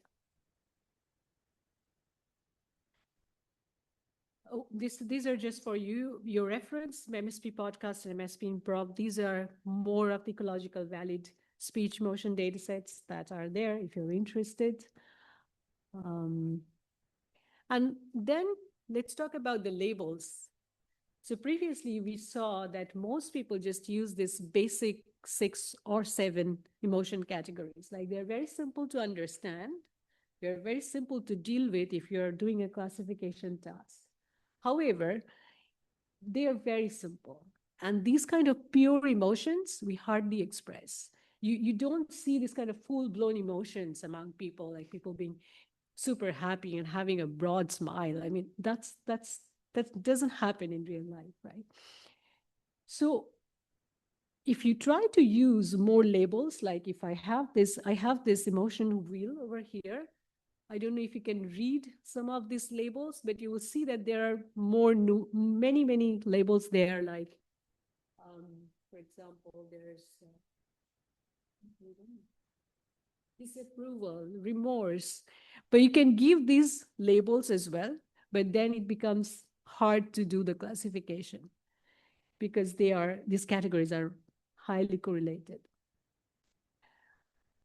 Categorical labels itself, we need to reconsider that, whether we need categorical labels means that you have just these classes. They're very easy to handle. You can just do a classification. You can design your classification system. But again, as I said, real emotions are not pure emotions, and they are mostly mix of different emotions. So if you want to stick to your categorical labels, one simple solution could be from one hot label, you can go to a multi-hot label. If you're familiar with this, I'll show some examples later. Also, you can create a distribution label. So instead of sticking just to one class, you can have like a distribution, like a histogram of different class with different weights, or you can have a multi-hot label. Instead of having one binary in your label, you can have multiple binaries, okay? So that one option, if you want to stick to categorical labels, yet want to be a little bit more ecologically valid. Now, the other option that we use quite a lot in emotion analysis tasks is where you have this dimensional labels, which is basically a 2D space where you have this arousal and valence. These are 2 dimensions, orthogonal, independent to access. And then you can think of arousal as something with high energy, where somebody is showing, let's say, more highly intensity of emotion. And the valence is the positivity or negativity of emotion. So you can, instead of using these labels of categories or classes, you can try to use labels. Instead of category, you can have these scores of arousal and valence. And it's a continuous 2D space, so you can basically map your sample anywhere in this space, so it's continuous.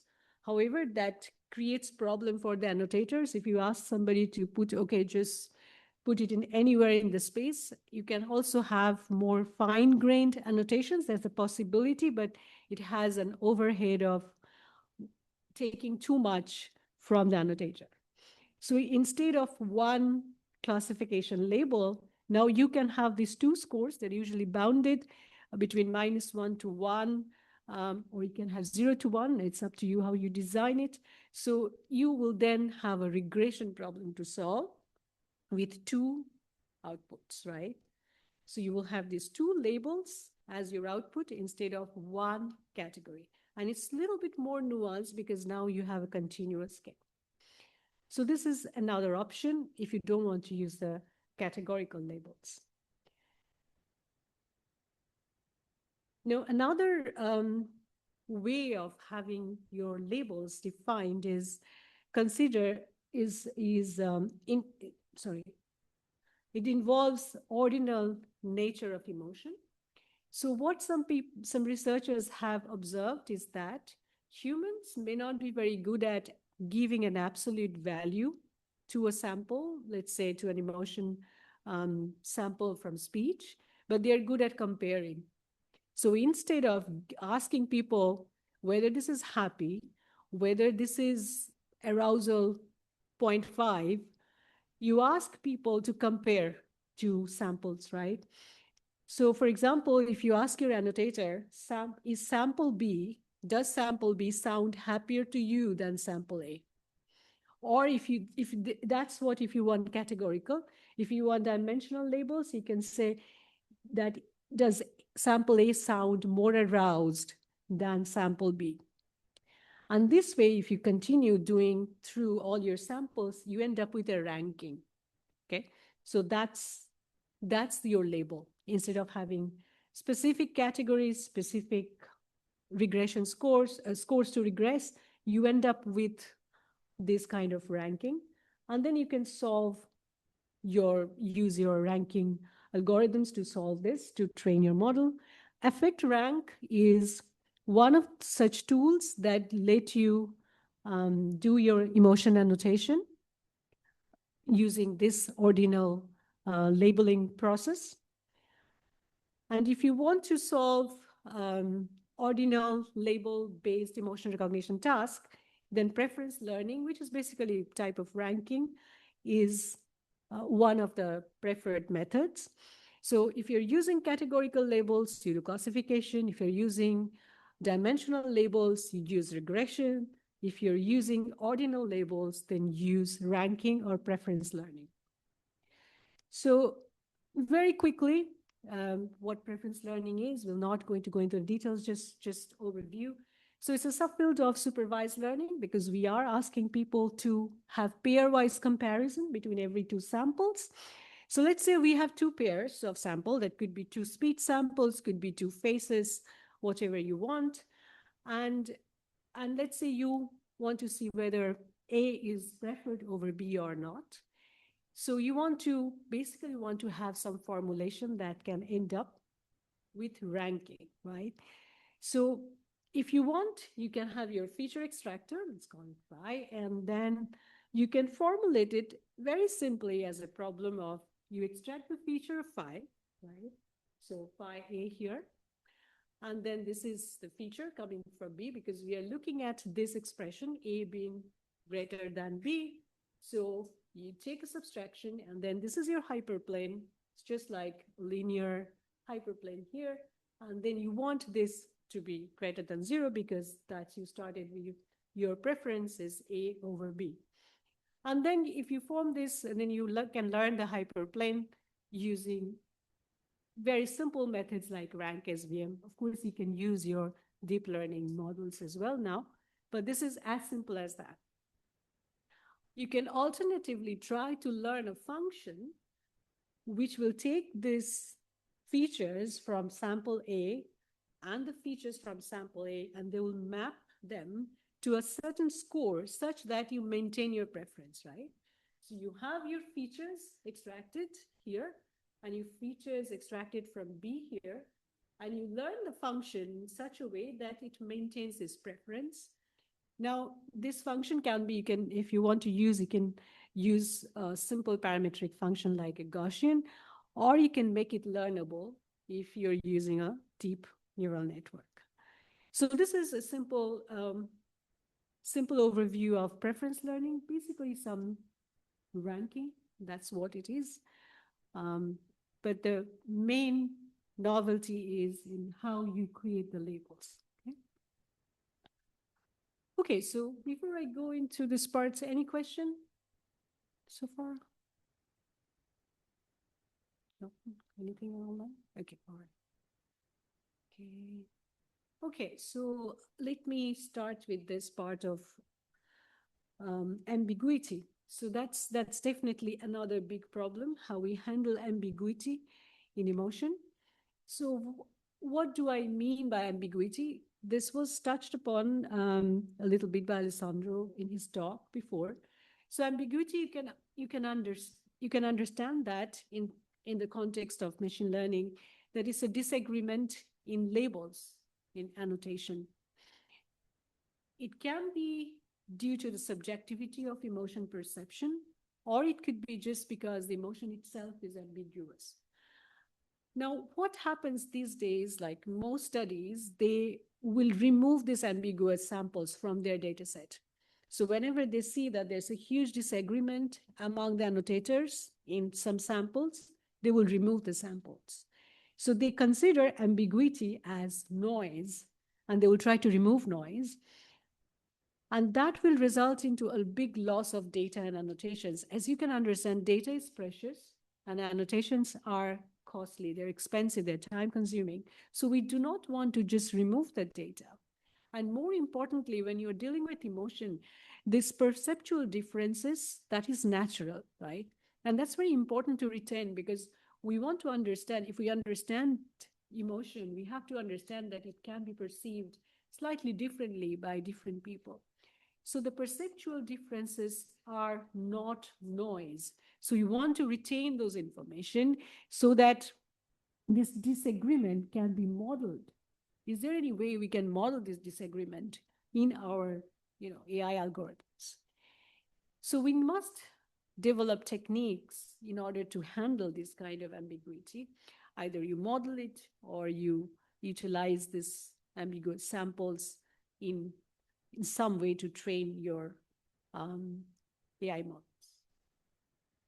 So one thing that was already mentioned is about inter-rater agreement. This is a very important aspect when you're trying to create your labels, you're doing the annotations, and this is a way to measure consensus. So this is one way to reduce ambiguity when you are collecting the annotations. You have your data and you want to have less ambiguity where possible, right? So there are different metrics that you can use to measure this consensus, right? Where all the annotators agree whether this is happy or this is sad. Now, there are many metrics. These are the most common ones. I think Spearman-Brown was already discussed. I will not go into all these details. These formulas, these equations are quite simple. So you can look up and you can use, they give pretty much similar output. So you can use any one of them to decide, to see whether the annotations that you're creating, they're good or not. So just quickly, the convex alpha, also sometimes called tau equivalent reliability. This is a simple equation which looks at how many annotators you have. It looks at the variance of one annotator across all the items. And then the one in the denominator is looking at what's the variance after you aggregate all this scores. So individual variance for every rater, and then the variance after you consolidate the scores. So the important thing is that you want a high value for this. This is not bounded between 0 and 1, so don't think about that. Can even have negative values. So you just want a higher value for convex alpha. And then if you go up to, let's say, you keep adding annotators in your labeling process, and you check this alpha value. And if you go up to, let's say, 0.7, 0.8, at that point, you can stop adding more annotators. So this is one way for you to check whether you are controlling the ambiguity as much as possible so that you have nice data to begin with. And you can use any of the metrics, as I said, the higher, the better. So you're basically adding annotators until you reach this 0.7, 0.8 value. Now, in practice, what happens is that we'd love to have annotators, more annotators, but they're expensive. You have to pay them, and it's also time consuming. And depending on your task, there may not be enough expert annotators. So a lot of data sets will end up using just 3 to 5 annotators per sample. And that's what you deal with. Now, if you have that kind of case, you try your best to reduce ambiguity in the beginning. And then what you do is you try to see what we can do with this kind of diverse ratings if they have. So what are the most common aggregation rules that people use to integrate this different labels? One is majority rule, and the other is plurality rule. So the majority rule is simple, where you take the label that has been given by more than 50% of annotators. And the plurality rule is you just take the most common one. You don't care whether the majority has given it or not. And any expressions, any sample that does not have any consensus under these two rules are often considered non-prototypical examples or samples. However, this type of aggregation will lead to a huge loss of data and annotations. For example, EMOCAP, which is a popular data set, if you use this kind of rule to aggregate those annotations, you will lose 12% of data and 38% of annotations, which are expensive and precious.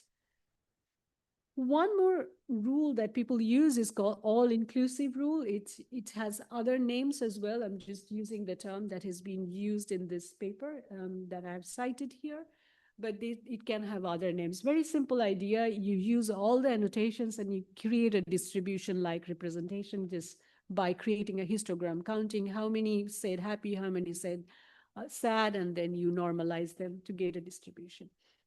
Right? So here is an example. So this is just to show what it looks like.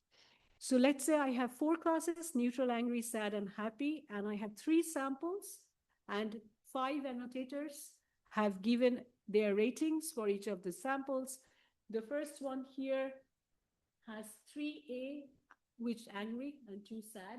So if you use this majority or plurality rule, you end up with this kind of one hot label, right? This is what I was saying, one hot label. This will be ignored because there's neither a majority and there's a tie, so you cannot use plurality either. And this case, you will have a plurality score, but not majority. Now, remember I said that in the categorical labels, if you want to keep this, if you want to get better as the annotations, you can use multi-hot labels. So here's example.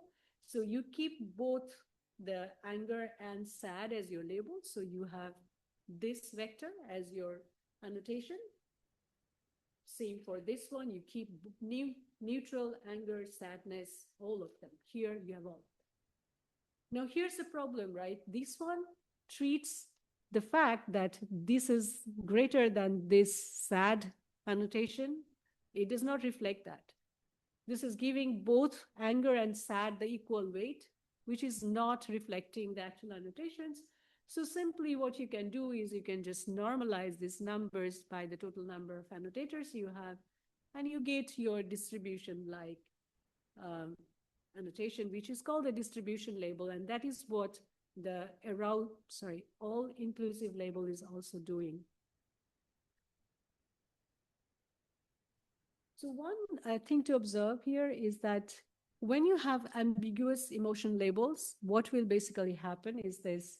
It's very easy for you to understand that these distribution labels, you will tend towards uniform distribution, right? So you will try to get like same probability for each of this emotion. That one way to distinguish ambiguous labels. And another case that can happen is that you get 2 spikes, one at the neutrality and another at any other emotion, right? Remember that ambiguous expression that I was showing in the first case?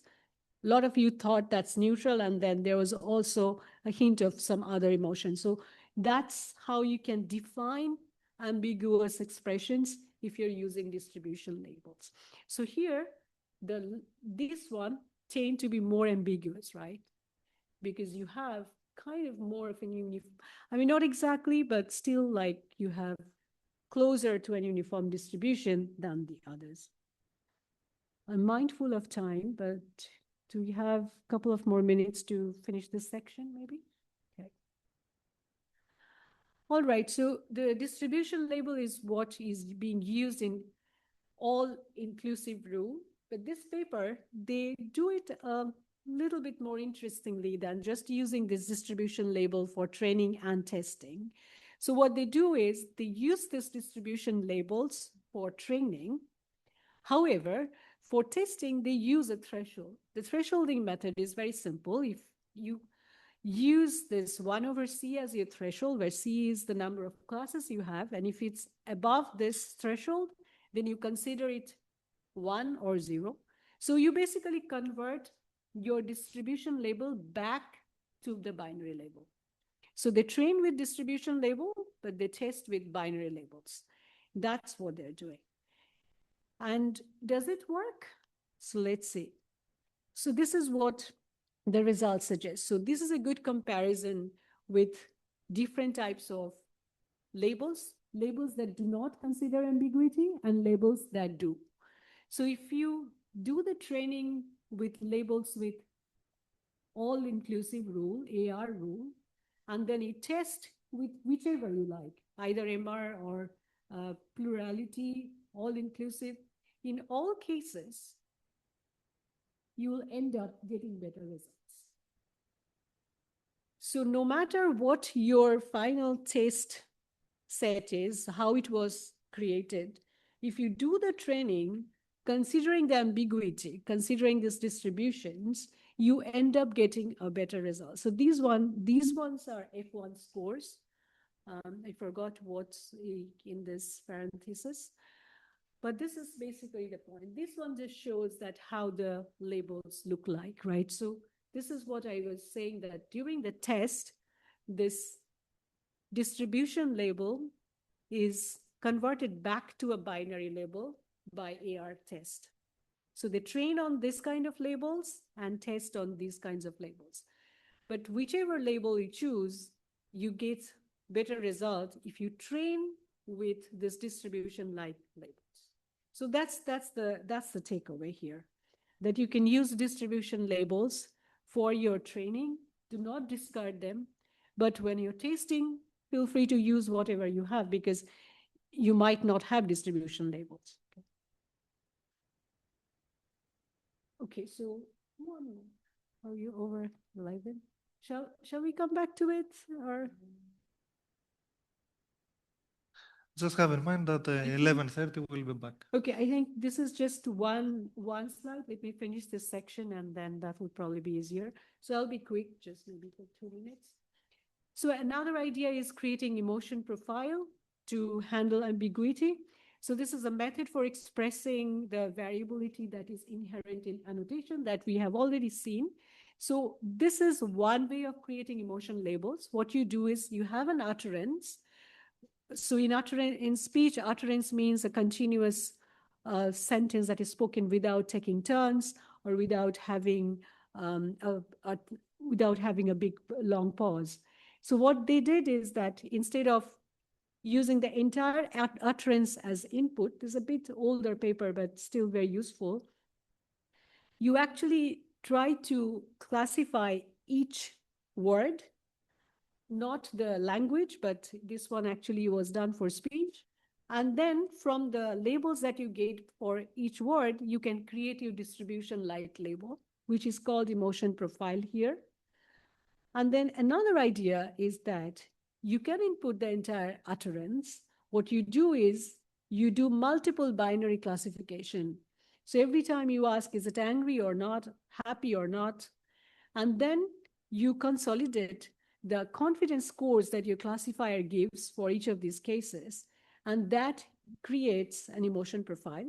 The difference here is that this is not exactly a distribution, and depending on what you use, like their paper, the confidence score can also be negative.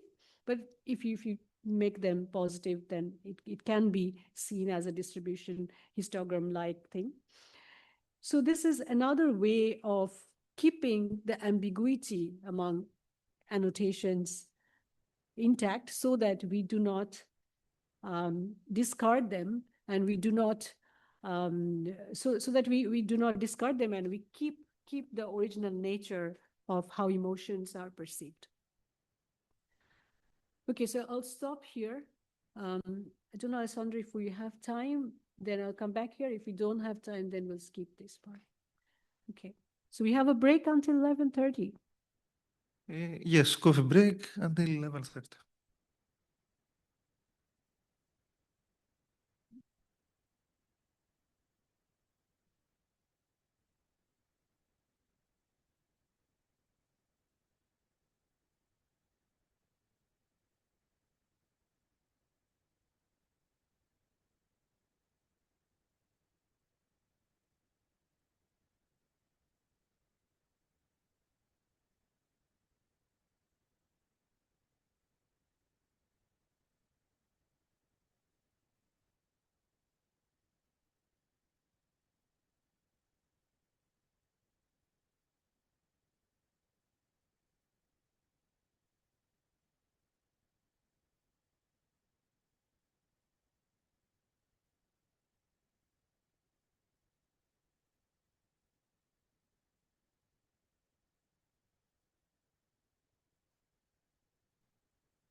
Should I start again?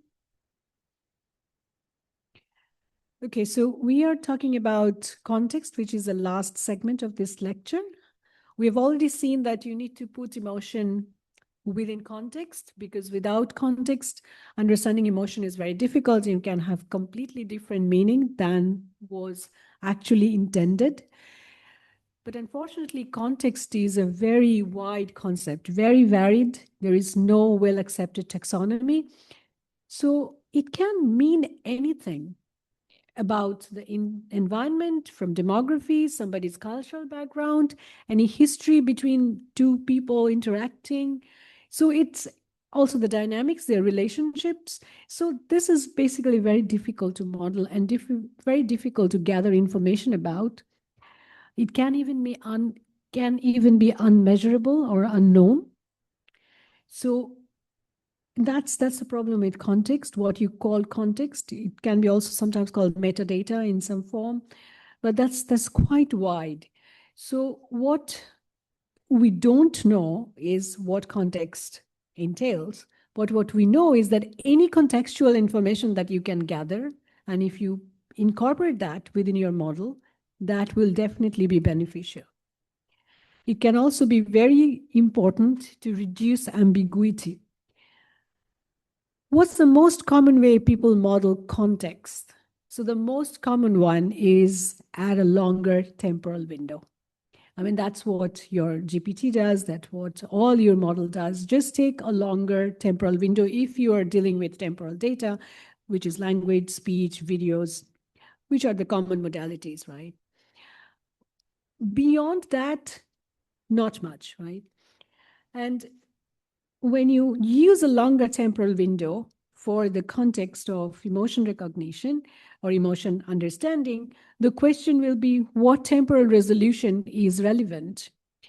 Emotion is seen as a more stable, slowly varying function. So it's a more smoother function. We do not have like very abrupt changes, like you're angry at this time and next time you're like super happy. That's unlikely. So usually it's a slowly varying function. So in that case, taking a very long time window, what is the relevant window? We do not know. There has been very few works on that try to learn the context window from data through their, deep models.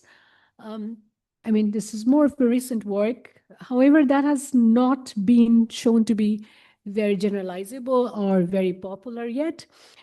In general, just adding a little bit more context around that. If you want the time T0, if you want to extend the window a little bit before and after, if you have access to future data, that might help.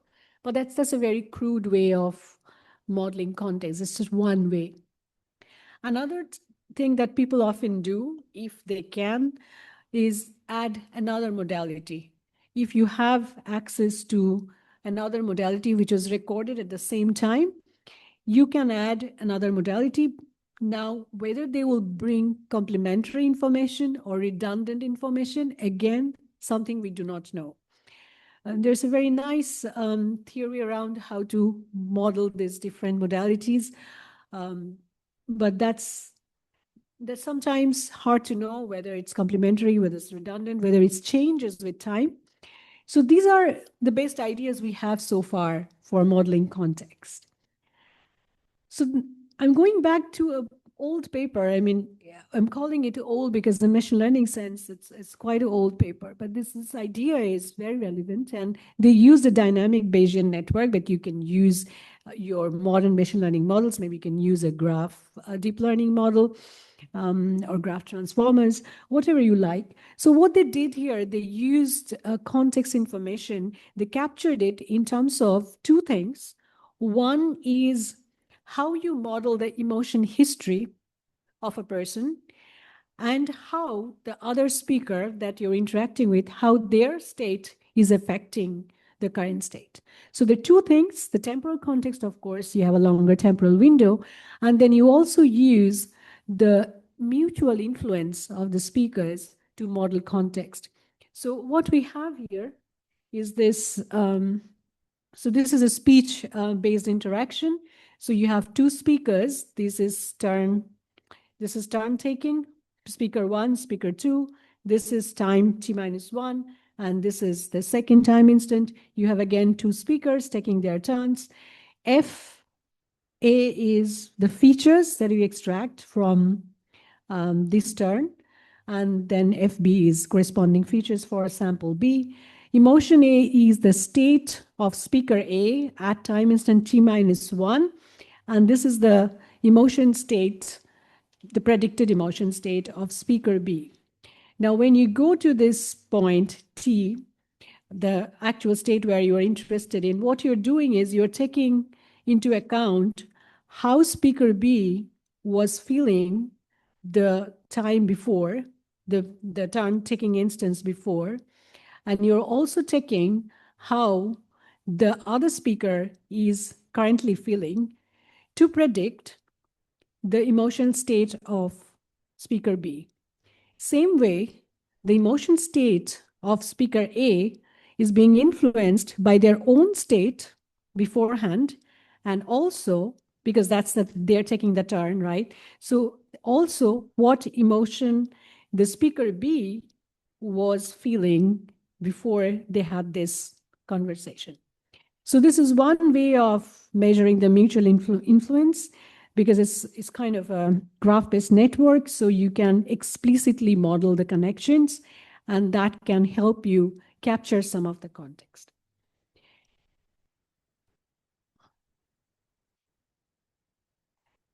So from speech to a little bit about facial expressions again. So very little work, by the way.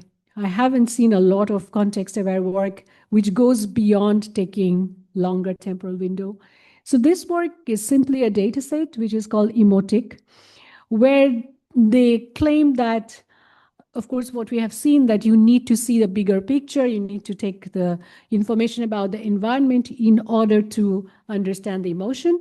So they use the scene objects and they annotate both the categories and the arousal valence, and the D is dominance, which I didn't talk about. It's another axis in the category, in the dimensional space, but it's sometimes used. But let's say valence and arousal are the most important ones. And then the argument is that if you just see the cropped face, you don't know the person's emotion, but when you see the environment, you see the objects around them, then you will have a better shot at predicting what's going on. So if you're interested, this data set's Emotic, you can use it, it's public. And going to some more advanced, very recent methods, AICET2025. So how they deal with context in speech emotion recognition. So this is what they have, very simple idea basically. So what they have is for each utterance, they have a very detailed prompt they create. And this prompt is going through your, I think they use Llama Llama probably, if I remember correctly. And then they create this distribution. So they are using distribution label to capture some of the ambiguities. And then they have the ground truth annotations to compare with, which they also convert into distribution labels. And what they do is just compare the prediction of the LLM with how it works for human annotation. So this is the basic idea. You have a truth distribution and you have a predicted distribution. And then you have the loss function. You try to optimize it. And that's how we train it. So the prompt includes these five aspects. So I'm going to show you the example of the prompt they created. So this is the prompt. Okay, so let's see what we have. So we have one background, which tells the LLM that two speakers are talking. Then you have the context. So what the context is the same as before. It's just taking a longer window, by the way. So they are explicitly saying what is happening. This one is so far text-based, and they have the target utterance here, and they give input to some previous utterances, what's been happening. And then they define the task, which is predict a probability of emotion, and they give the 6 categories, but they keep it to the distribution label. And then also they give some constraints for the output so that you have consistent output across different inputs. Now, this is the zero shot where they do not give any examples of how your output should look like. And then they have a few shot example where they will give you examples of what you should be doing. So which is called few shot in this case, as you know. So they give examples of what they're expecting so that the LLM can fine tune during this phase, right? So they can fine tune on these 3 examples that have been given. So this is zero shot. If you're doing zero shot, you only give the one at the left. If you're doing few shot, then you give in addition these examples. So far, this is text-based, but they wanted to do speech emotion recognition. So what they did is they also include speech features, but in text format. So if you are anyway familiar with some speech signals, you know that you can extract things like pitch, for example. So what they did is they converted these features and they wrote this, like, for example, as you can see that fundamental frequency is at this value, then pitch is at this value. This is how they input the speech features. So they have the speech samples, they extract these features, and they input them to the LLM in speech format. So this is the input they have: zero shot, few shot, text only, speech plus text. And this is the results they get. So T is text, T plus S is speech, and Z is zero shot, few shot, as you can see. And this is their results. So this metric is smaller the better. It's an error metric, if I remember. So as you can see that few shots in all cases perform better, which is expected because you're giving some examples. Your LLM has a little bit of inference time tuning. And then if you add speech features, even if it is in text format, it usually performs better. So this is one way of giving context a little bit more. Maybe you can explore more how you can use LLMs to give more context. There's more provision for improvement, but this is a very, one of the first works that I've seen using LLMs for speech emotion recognition this way.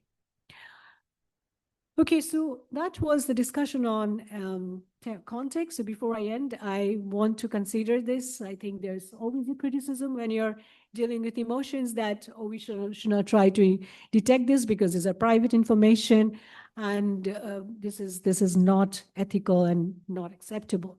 So the counter argument here is that humans do it all the time. If we are not feeling very upbeat, maybe you would like to have some good music on, maybe you'll go out for a walk, go exercise. So we do that all the time. And as other humans, when you interact, you do it, you have to perceive others' emotion. So humans are doing it. That could also be done using a general AI.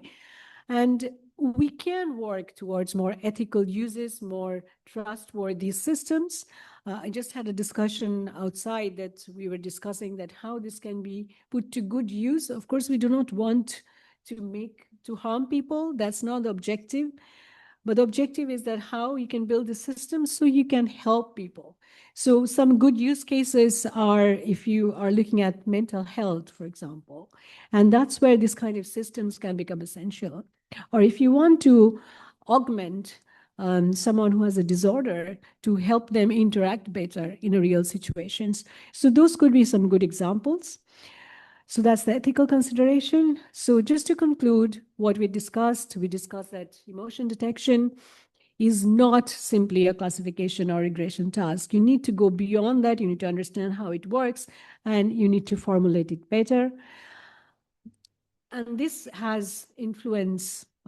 So emotion, perception, production, both, they're influenced by so many things, including culture, environment, and of course, we have our individual way of expressing emotion. The challenges that we discussed, they are very much open research problems. So these are not solved. So if you have great ideas, I mean, please pursue. We need people in this field who would like to pursue this, solve this, address these research questions passionately. And it's very important that we collaborate with disciplines like psychologists, where they have a better understanding of how emotion works because they have studied it for many, many years. And yes, as always, for any AI systems, we need careful deployment so that we do not harm people and try to support and make people's lives better. Okay, so thank you very much. If you have questions, I'm happy to answer. Any questions? Any questions on that? No.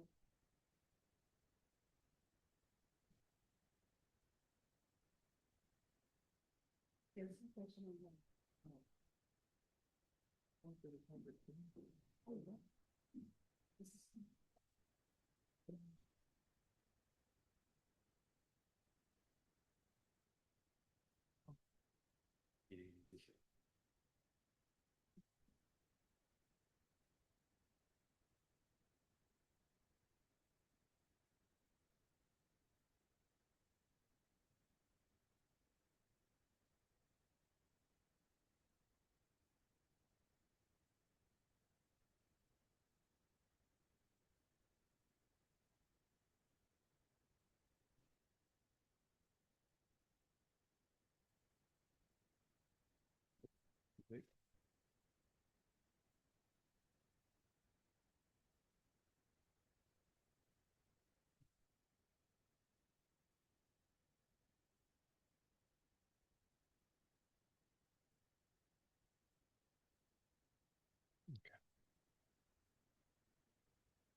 Just a couple minutes. Thank you for your patience. We're just transferring some slides. Be ready in a second.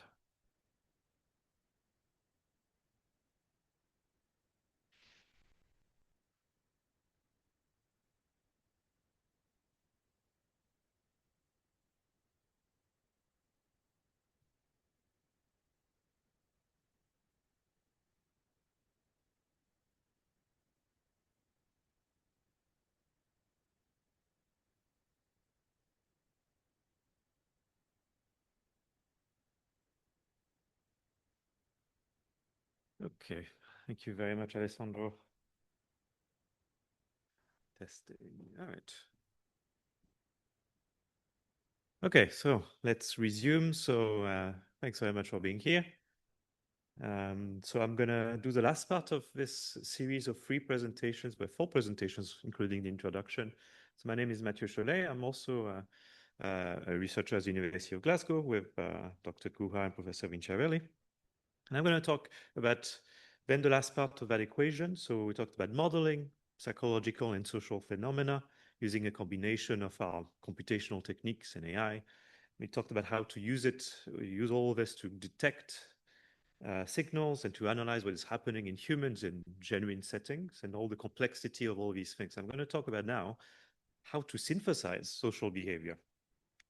And I guess, so to start with, what's the broad goals I kind of hope you will take out of this short presentation is, so first, what are the goals and challenges that are involved in behavior synthesis? So for what I'm going to call artificial social agents, and I'll explain what that is.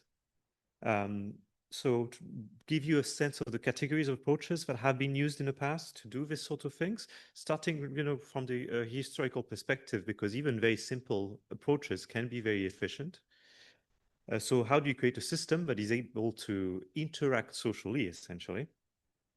And then how do you evaluate this in terms of success? So how you need to combine what are basically classical objective metrics of machine learning performance with a much more human-centered, perceptual-centered evaluation method. So the concept of artificial social agents, just to have some examples here to introduce what it is obviously captured in a lot of science fiction. So whether it's a social robot, as you can see in the top left, which is I don't remember the name of the movie, but R2D2, or in Blade Runner, or here in Her in the bottom left, I would say it's a very common feature in science fiction literature and movies that you have autonomous, computer-controlled, mechanical, and artificial beings that are capable of interacting socially. So in some movies, they are so realistic and comparable, like in Blade Runner, it's the whole idea of the movie, right? Are they even distinguishable from genuine humans? In Her, it's really that question of can you have a genuine relationship with a purely audio-based assistant? And so I'm not saying we're going to build that today, but that's the inspiration of much of what we're trying to do. Can we, in these pieces of science fiction, humanity has created computer-controlled agents that are capable of social interaction, and they are believable, and people react and act to them as if they are genuine social partners. So we may not have sound, so we'll see that's a problem later. So my definition of that concept, so then of an artificial social agent, would be an autonomous, computer-controlled entity that is capable to engage in meaningful social interaction. And so it's kind of like the ultimate challenge of what we discussed today, because if you want to create a meaningful, a character that is capable to meaningfully engage in social interaction, it does need to have perception. It needs to understand the cues, the social cues that humans communicate. It needs to interpret them in the context that is happening right now. So what Tanaya was just talking about, and it needs to act. It needs to react to this through selection at the right moment of verbal and non-verbal cues. So there's good reason to do this, because actually there has been now plenty of studies with, let's say, limited version of social agents, and we know they elicit social effects similar to what humans do in human-to-human communication. Now, it's typically weaker than what you have in a general conversation. But there's been studies on establishing rapport, for example, with a virtual character, so a relationship, trusting them. So having a virtual character that's embodying a computer system increases trust in that system. You can persuade people of doing things. You can elicit more self-disclosure, for example, with a virtual therapist. You can elicit some social stress if you're trying to help people manage their stress, for example, public speaking stress. So yes, effects are typically weaker of people, but we react to those social agents as if they were social beings. There's a genuine effect in people. And so what's interesting is that we're learning to control this systematically through studies. And that's a very interesting then human-computer interaction paradigm. That's a new type of machine interface, if you will, that we know has a social effect on people. So just before moving further into then what's all the difficulties and the challenge in that kind of research, just a broad overview of what applications already exist today for artificial social agents. So the first one that I would like to talk about, and it's where much of my research is happening, is on social skills training. So I mentioned already public speaking skills training. So you could train in front of a virtual audience and perhaps learn to regulate your anxiety if you're someone that's particularly afraid of public speaking. You could also use it to become a better public speaker. Or you could train for job interviews or even more sensitive interactions, like this project on the bottom left is helping bus drivers manage people that, you know, they don't want to pay their fare and they're aggressive. So you can train social skills in all sorts of situations like this. But for that, you need to have virtual characters that are capable, again, of being believable as an interaction partner. You can also use artificial social agents to further the field of experimental social psychology. So in social psychology, researchers have been using experimental confederates for a long time. For example, for eliciting stress, there's a very classic test called the Trier social stress test, which has been done with using virtual characters now in virtual reality, which you can see on the left. So it's a sort of pseudo-job interview. It's very stressful. You have to do several things in front of them. And you can use virtual characters to do this. On the right, you can see an experiment on understanding the grammar of facial communication. So I guess it stopped moving. So basically, we know how complex facial expression is. It's difficult to have a human control this to create faithful stimuli of all types of facial expressions. So here, a colleague in Glasgow is using virtual characters' faces to elicit lots of different types of facial expressions to try to see how do people understand this. And so moving a bit faster now, there's applications in education, in museum to do communication, dissemination, and testimony. There's applications in entertainment, obviously. So perhaps the first use case that you might have thought about, so in the future video games, perhaps. There was a recent paper on trying to create a sort of virtual town where you can interact with GPT-powered characters, but also in a more embodied sense, like in the gunslinger example in the bottom left. In healthcare as well, so perhaps as a screening service for mental health, for example, or as an intake in hospitals, there's been many examples. And so basically, a representative example, and again, it's a shame we don't have sound, but it's probably not that necessary. Here is an example of quite a representative view of what we are trying to create today as an artificial social agent. So this is SimSensei, a system that's already 10 years old, but that was trying to replicate what it feels like to be in a virtual therapist interaction, in a consultation. So this is an actor on the left. We track their behaviors, like what Tanaya was talking about, and we have the character react in real time. So you can see nods, you can see, so you don't hear small talk, but there's some small talk happening, there's facial expressions. And it's obviously tightly synchronized to what the person is doing, and it's trying to recreate that feeling of a genuine social interaction. So there's lots of different behaviors that are happening, posture changes, head nods, and so on. So to make that happen, you need lots of different things. So you need indeed to recognize the person's expressions, to analyze their speech, analyze their posture, and so that you feed that data into a system that's capable of reacting. Here they use pre-recorded speech, but you could use a speech synthesizer. You have to be able to generate facial expressions and animations in real time to react to what the person is doing. And obviously, you can't predict exactly what's going to happen. And you also need to have really tightly synchronized signals, such as listening behavior. So, when sometimes you're listening to someone, you may nod your head. It's called the back channel. All of this is important and difficult, tightly synchronized dance between two people. So the architecture of an artificial social agent is essentially like this. You need perception, detection, so analysis of social signals, from this interpretation into meaningful elements for whatever your application is. And once you have all of this, you need to generate the behavior of the virtual character. And what it comes down to at the end is animations. You need to generate animations. So the place to start when you're asking yourself, okay, how do I create animations for artificial social agents, is probably to look at what the best in the world do are doing at this. And probably the best industry is, you know, the entertainment industry here. So you look at video games and CGI animation movies, how do they create those virtual characters? And what's their process? So the first thing you do is, you know, concept art, and then you model the virtual character as a mesh like this. So it's like a representation of lots of little points that represent the geometry of the character. And then you do what's called skinning, which is with every point on the mesh, you are assigning a texture, basically. And from this, you have a 3D model. The next step is rigging. It's a good place to stop right now. So we see this version of that weird skeleton. This is what we call a rig, a body rig in this case. So you have a number of connections of joints, which represent essentially the skeleton of that virtual character. And there's a process that animators and 3D modelers do, which is to connect parts of the mesh with parts of the rig. And so when you can basically animate this character by just having a sequence of rotations for each of these joints, and it will automatically calculate how the mesh is modified. And obviously, the last part then, once you have a control rig like this, is you need to animate the characters. So when it's done manually in the film industry, it requires lots of expertise, and there's even other things. You know, you need to offer the dialogue, you need to characterize what this character is, you know, what personality do they have, and so on.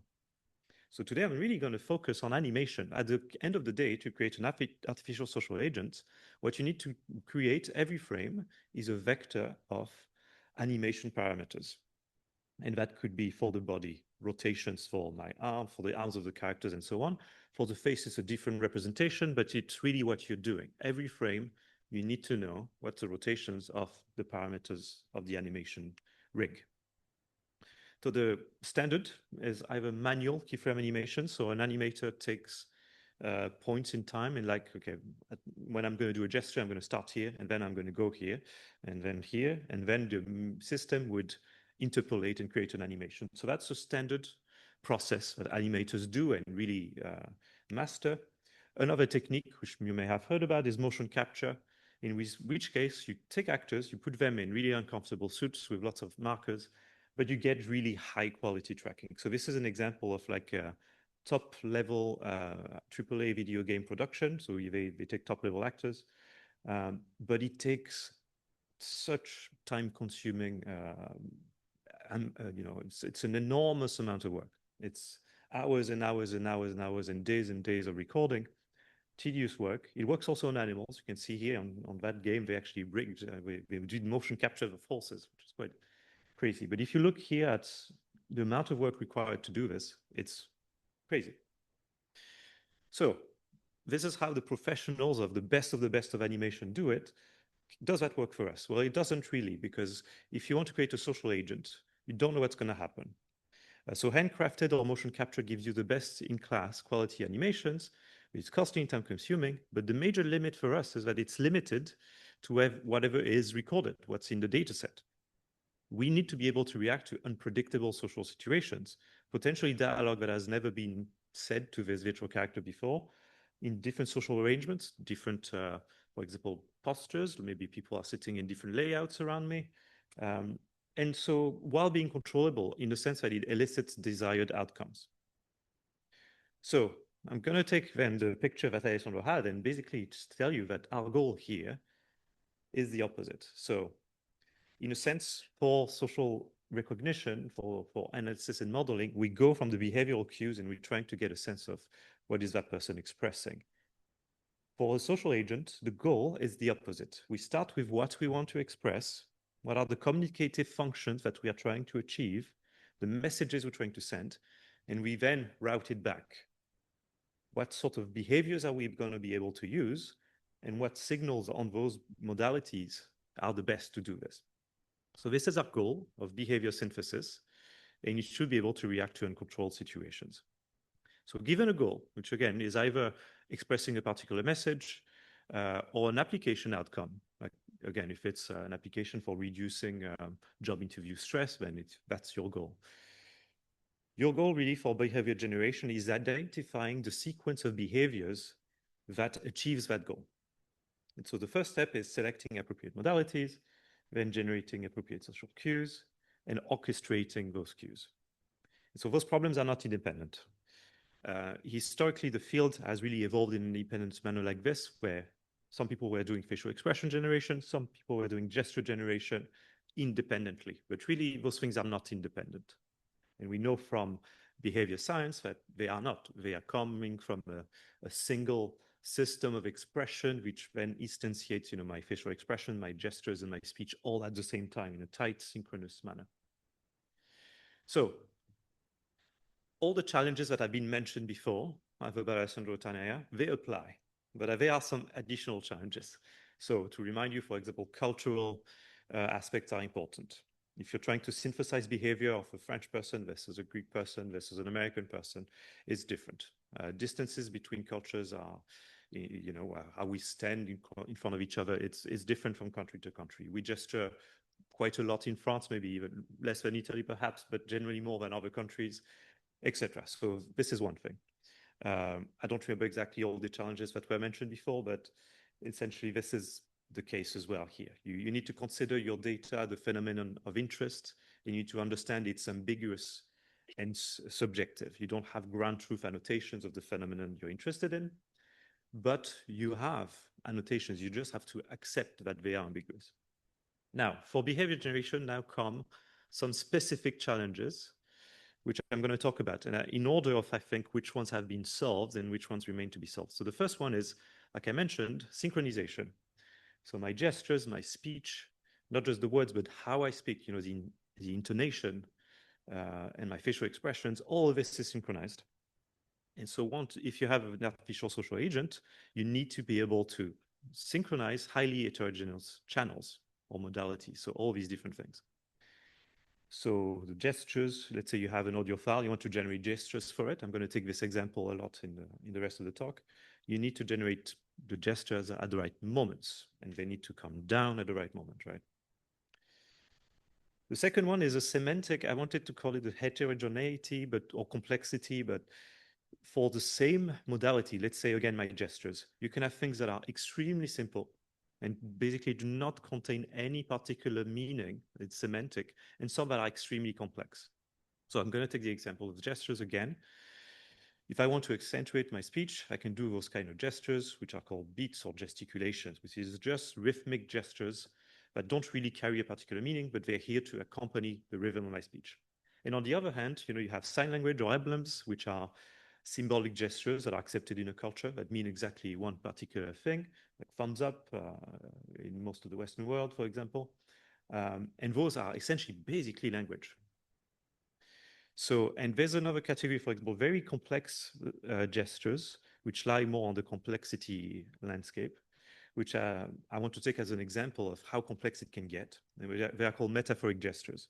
So here, this person, we're not going to have the sound, but she's talking about the political landscape in America, saying you have to bring people, you have to take people, you have to bring them together, and Democrats and Republicans and independents, and you can see there's those three dots. And what she's creating is taking an abstract idea and putting it in the physical world. So really, that's what she did with her gesture. She took abstract idea, concepts, the group of Republicans and Democrats, and she put them in different places in the physical world. And so there's physical and distance relationships between those things. So you see there's a world between the rhythmic gestures that are just here to happen at the right time, and those kind of very highly complex things. And those gestures are not just like meaningless or just there, right? They are important in communication. For example, the way you gesture affects thoughts in the viewer. So that's something that you also need to consider. There was a very interesting experience by Barbara Tversky, where they presented the same information to someone. They told them a story, but doing gestures that were circular, that were linear. And then they just asked people to summarize the story they heard. And basically, they found that in a diagram, and they found that the resulting diagrams were of different shapes and contained different types of meaning. So those gestures are critical in communication. They do affect the things that people understand. So a third challenge then is also a one-to-many problem. So if I take a sentence and I'm trying to figure out, okay, what gestures should I do at the same moment for my virtual character, my virtual robot, my social robot? Well, there's actually probably an infinite set of acceptable sequences of behavior. So for example, listening behavior is a good example. If I was talking to someone, they could nod at different moments in the speech or not much, or they could think a little bit like this or like that. And all this would be perfectly believable, acceptable listening behavior, but would perhaps convey the same meanings. So you don't have a one-to-one mapping, which helps, in machine learning tasks. You have a one-to-many mapping. So, and finally, you have potentially competing success criteria. So what is the success criteria of behavior synthesis? Well, you have different things. So perhaps it could be that you want to create behavior that is realistic, and that can have two meanings. One can be, it's objectively the same thing as the data in your training set. So you can calculate that objectively, and you're replicating the same distribution. So that's one criteria. The other one is it realistic when seen by an observer, even if it's not exactly perfect? In that in mind, in a similar vein, perhaps your goal is to express something that is clearly recognizable. And so maybe if it's not actual realistic behavior, and I'll give an example of that later, but perhaps your goal is to express something that users are going to recognize clearly. Finally, again, we use social agents and social robots in applications for particular goals. Perhaps what you really want to do is have a positive application outcome. Perhaps it is reduced social stress, perhaps it is increased skills, and so on and so on. And then, do you really care if the behavior is realistic? No, what you care is probably the application goal. So these things may compete. And at the end of the day, there's the last question, which is how to retain designer control. How do you generate things that are realistic or recognizable and application outcomes, and that you control as a designer? So all these things work, in sort of potentially competing ways. So now, how do we do all this? And I just wanted to have a small transition, kind of leveraging what Tanaya talked about in terms of encoder-decoder models. One of the considerations you have to think then is, okay, well, how are you going to reproduce encoding behavior or decoding behavior? So like Tanaya mentioned, when we are engaged in interpersonal conversation, we encode cues. So if I'm happy, I'm going to express my happiness in certain ways. And then you're going to try to decode how I feel. And you may think, yeah, he's happy because he's smiling. But then perhaps I was pretending to smile. So you see the difference between encoding and decoding. So do you want to learn what it is to express behavior faithfully as an encoder? So what it generally is to express happiness? Or do you want to express what says something that is easily decoded? Comes back to my previous slide on realistic behavior of a person expressing happiness, or expressing behavior that is easily recognizable. And depending on what you want to do, you may want to do one side or the other side. So now I'm going to go through a very quick, in my view, of the history of the field of behavior synthesis. And because, not just for the sake of it, but because I think it gives ideas of simple methods can have very strong intuitions that are useful even years later on, and that can be still very powerful. So perhaps the first paper on the topic was a paper from a huge team and it was called Animated Conversation. So Justin Castell, the first author, but many, now important researchers in the area were part of that team, and headed by Norman Badler in Philadelphia, I believe. And so these virtual characters were able to communicate in a synchronized way with speech, prosody, gestures, postures. And it was all rule-based. So what they did is they have a really intensive effort of writing rules of what happens. Oh yeah, it's what happens when you have certain types of dialogue in terms of gestures and gaze. It was all very rule-based, and it took extensive amount of work. It was limited. It was all scripted, but it was probably the first system to create a convincing impression of a virtual character capable of synthesizing believable nonverbal behaviors. And then, since then, and I stopped here in 2008, but it has continued. There's been more modalities considered, so the whole breadth of human communication, more sophisticated models.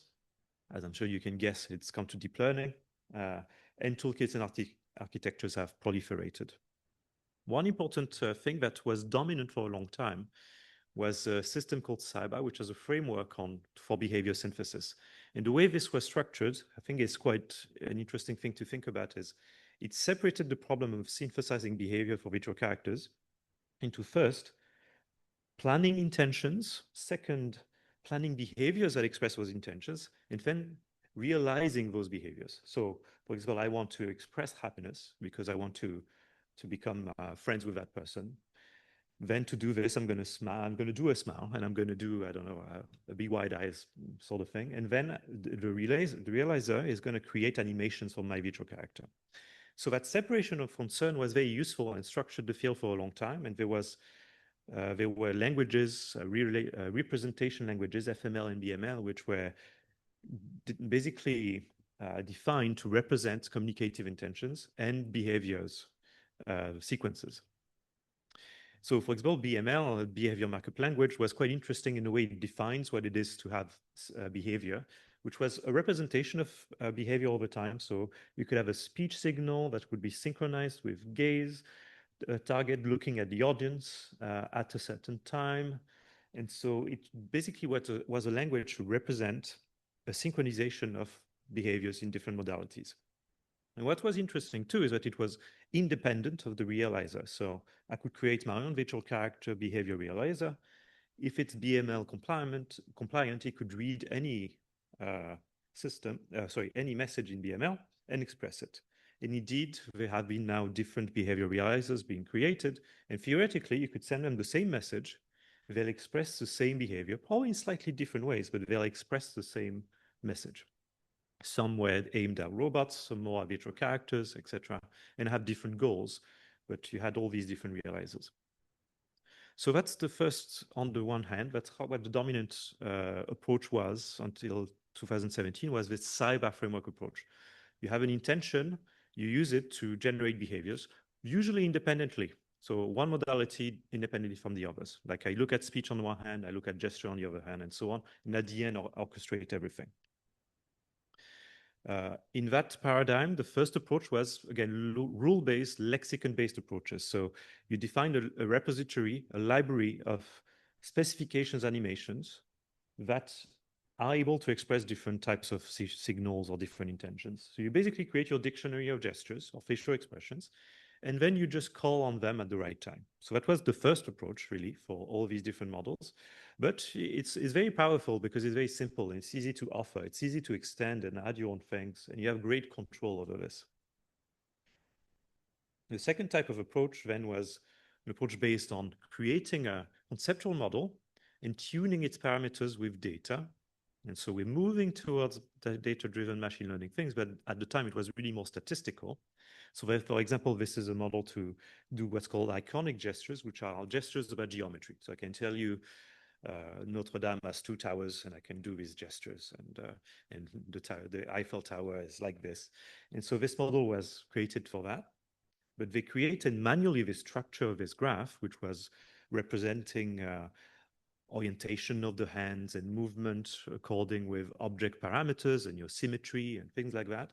And then they tuned it with a corpus of data they collected. We did something similar for behavior of virtual audiences, for example. What's interesting, so this is for public speaking training.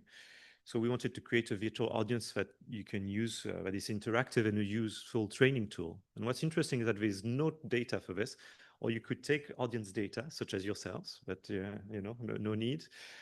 We looked at audience data in the real world. Audiences don't do anything, don't do much, let's say.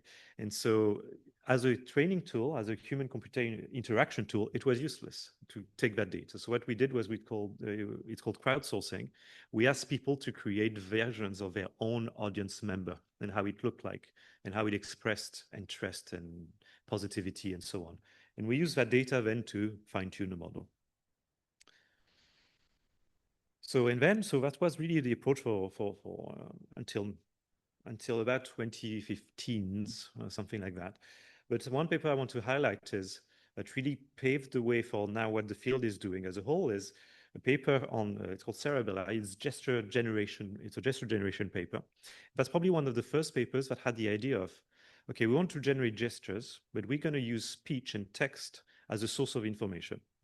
And what they did is that they created, again, through rules, all manually painstakingly difficult work. They created a list of what they called communicative functions derivations, which is you look at text, and if you find words that are of a certain type, then perhaps you are contrasting different ideas. So that means that contrasting different ideas is a communicative function we're going to extract it, and then we're going to use it to find the right gesture. If you find words related to time or location, then again, you extract those communicative functions. So although this is a gesture generation tool, it leverages speech as a source of information. And so it worked very well.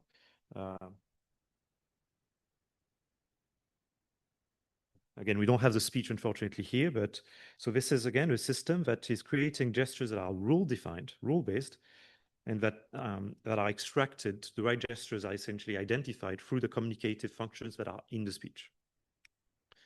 And so this work basically paved the way for now is what is a dominant approach since the last decade, which is not the cyber framework planning method anymore. It's what we could call cross-modal planning. So you take one source modality and you generate the rest of the behavior of each character. And typically that is speech. So the dominant approach in last decade is to take speech because it contains a lot of information, what you're going to talk about, and it contains timing, and you use it in an end-to-end manner with deep learning to generate gestures, facial expressions, postures, and so on. So that has been dominant, I would say, probably since the turn of the 2010s. So now what people are doing as a whole is you take a data set of lots of gestures, for example, and you learn a representation of that set of motions. And then you find a mapping from speech to that latent space. And then you use speech to generate gestures. So there's lots of variations of this. I'm not going to go into much detail. I'm going to give two examples, though. But what are the results of this is generally, compared to the gestures you've seen, which were still a bit robotic and, let's say, abrupt, with clear separation, now you have a greatly improved and probably solved problem of time synchronization and naturalness in terms of smoothness of gestures and so on. However, there was one question that then popped up, which was that what about communication efficiency? And I'll show you an example soon, which is it's fine to capture surface level associations between the rhythm of speech and gestures you generate. But what about, for example, those metaphoric gestures I showed earlier? Those are super complex to generate. Are we still capturing this through this kind of approach? And at the time, I would say we weren't. So this is an example of generated gestures. Again, you don't have the voice, but you can see, well, first already, it's hard for them because there's no finger handling, but those are just general gestures. You can't hear the text, but this doesn't really convey any semantic information. It only conveys rhythmic information. So it's missing part of the thing. And the approach we had was really take text features extracted automatically with BERT, I think, audio features, concatenate them into a big vector, and then use that as a source of information, cram it all into a latent space and use that to generate gestures. And this approach on its own didn't succeed. So there was still something which lacked a communicative efficiency. So there was great potential excitement about creating very good-looking animations, but probably that were missing the point in terms of communicative efficiency. And so that brings to me the point I wanted to make about evaluation, which is those kind of models, deep learning models, tend to be evaluated first with objective quantitative metrics first. So error. But what is an error in a problem that is one to many again? What is, are you trying to just reproduce the distribution of gestures perfectly, or are you trying to find the gestures that are expressing the right things at the right moment? That probably isn't captured in your mean absolute error. So how close is your output distribution to the test data distribution? It's great. It's going to help you tune fine models, but it risks generating behavior that is likely, but perhaps it's not the best in terms of expressive behavior. So there's different types of problems you could find, like reduction to the mean, just generating default basic behavior. So that's going to give you a very small error, but very little expressiveness, or smooth gestures with great rhythm, but little meaning. And so in short, I called this a semantics gap, which I think has been solved in the last couple of years. And so this is one example of an approach of an end-to-end gesture learning, which I will use to highlight. It's not my work, it's work from a team of Libin Liu in Peking University. And that was one of the best papers, I think, of SIGGRAPH 2022 and then published in Transactional Graphics 2023. And so this is their high-level model. And this is what I think they do, which is really interesting, which is first, they find the rhythm of the speech. So they identify beats, and that's the top left approach. And from this, they find what they call intonational units, which are units of my voice, which are, again, in terms of vocal behavior, are an identifiable and segmentable unit of consistent audio behavior. Like maybe I speak slowly at a time, and then I speak fast. That's 2 units. So we find this automatically, and you can, I'm sure we can all agree, this is a thing where deep learning was bound to be very powerful, and it indeed is very good at this. But then they don't use this to just generate motion directly. They take those chunks of audio, they extract high-level and low-level semantic and acoustic features from it, and in parallel, they learn a space of gestures, and they try to learn a lexicon, going back to the very first few models, which they then try to map the right gesture to in the audio data. So that's a bit complex, so let's try to unpack it. First, they use large data sets of gestures. So they used 3 in that context. Now there's huge resources in terms of a large corpora of gestures and other types of behaviors. So here, I mean, it's not massive compared to maybe what some data sets of LLMs training are, but this is about more than 100 hours of combined gesture data, which is very sizable. So they use this data to learn, again, a latent space of gestures. So this is essentially, do I have it? Well, yes, so this is the method they use. They use what's called a vector quantized variational autoencoder, VQVAE, which basically is an autoencoder with the trick that it tries to find a code book in the latent space. So it tries to quantize your latent space into a limited number of different codes. So it forces essentially your autoencoder, which is a method for learning a great representation of your data. It forces it to learn essentially a dictionary of gestures or gesture types. So this is essentially their approach.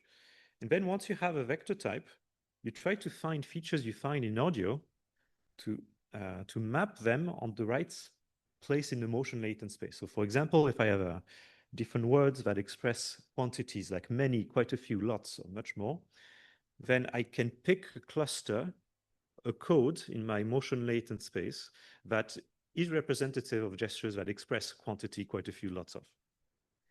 And then you have found the type of gesture you want to express, and then you can let the whole machinery of deep learning learn all the fine animation parameters. So this is, I think, a very elegant solution. And we're going to try to see an example. Again, without the audio, it's not the same, but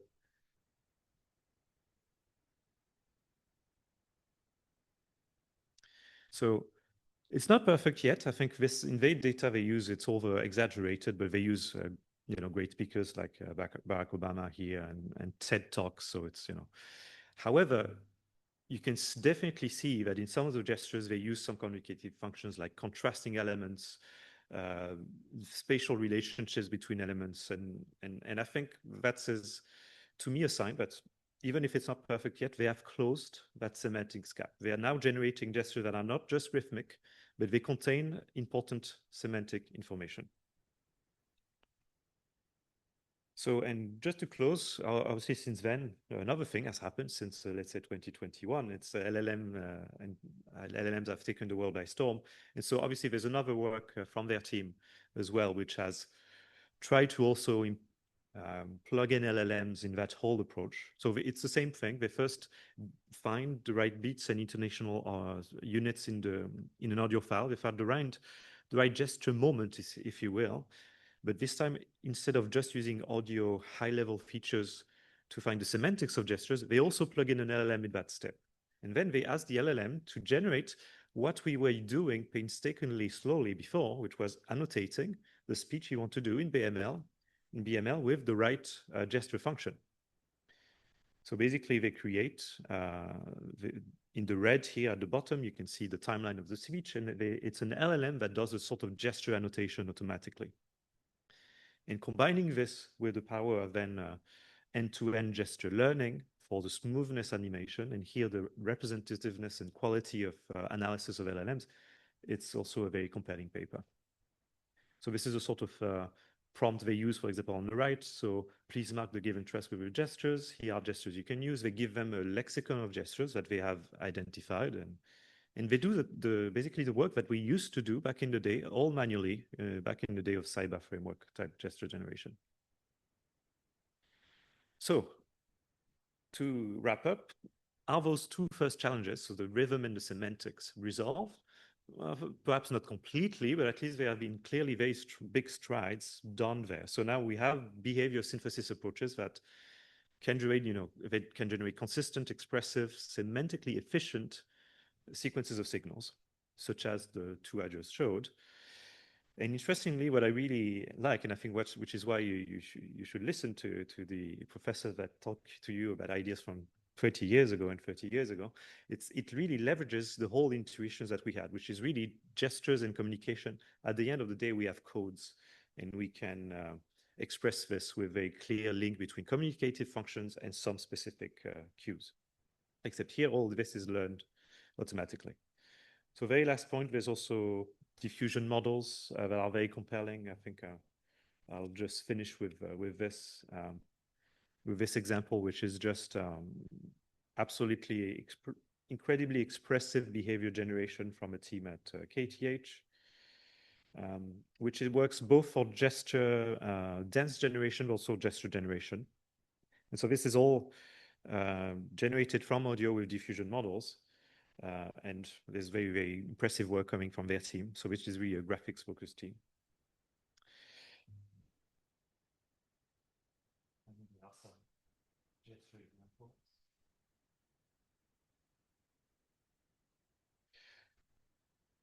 So what's really strong with that kind of approach is that they can condition the space that is learned by the diffusion model based on what they call style, which is essentially then something you can parameterize. You can say, okay, generate me the same kind of behavior, but for an angry character, and all sorts of representations, but then you can plug in the power of representation with LLMs and so on. So again, we don't have the audio, but this is the same piece of speech, which then they are generating behaviors for with different style parameters. So the last frontiers, I think, are then the two other paradigms I mentioned, two challenges I mentioned. One is we still have a problem where that those models are constrained to a particular type of data, a particular type of context, which is what Tanaya mentioned, which is typically one dyadic interaction. I'm speaking and there's a listener. But in social settings, we can have all sorts of arrangements in postures and so on. So you need to be creating a generation of models that will be able to react in real time to the social makeup of a situation. By that, I mean, how are people laid out in a room? And all the contexts that Tanaya was mentioning, what's their age, what's their past relationships, and et cetera, et cetera. Finally, there's a last problem, which is more my HCI head here coming into play, which is this all comes also at a cost of designer control. So those animation models are fantastic, but are they the right control scheme when you have an application with clear goals? Are they the right way to provide the right tools to a designer to tell them, to allow them to control virtual characters? Is natural language through LLMs the right way to control everything? I don't think so, but it's certainly an interesting scheme, but we have lost control in many ways, authorial control through these progresses. So always keeping in mind, I think in all these different efforts, what is the ultimate goal of what you're trying to do? Is it realism? Is it naturalness? Is it an application goal having an effect in people, et cetera, et cetera? Right, so that's all for me. Thank you very much.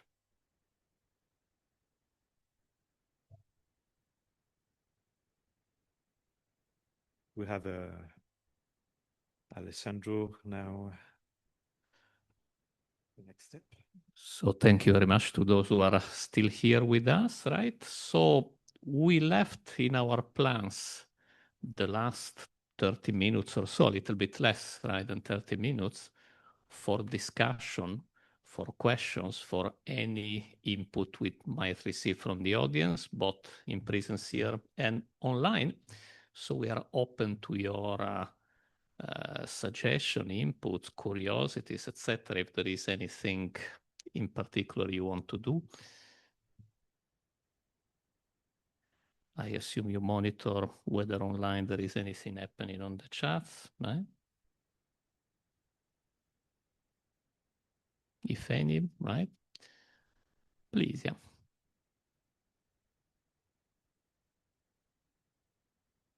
So I think luckily enough, very far, right? That probably Mathieu can articulate better this. So interestingly, we're both very far, and yet it's still it's already happening. So you may have heard that there have been already movies created with animations for potentially deceased actors. So even in major movies like Fast and Furious and Star Wars, it happened.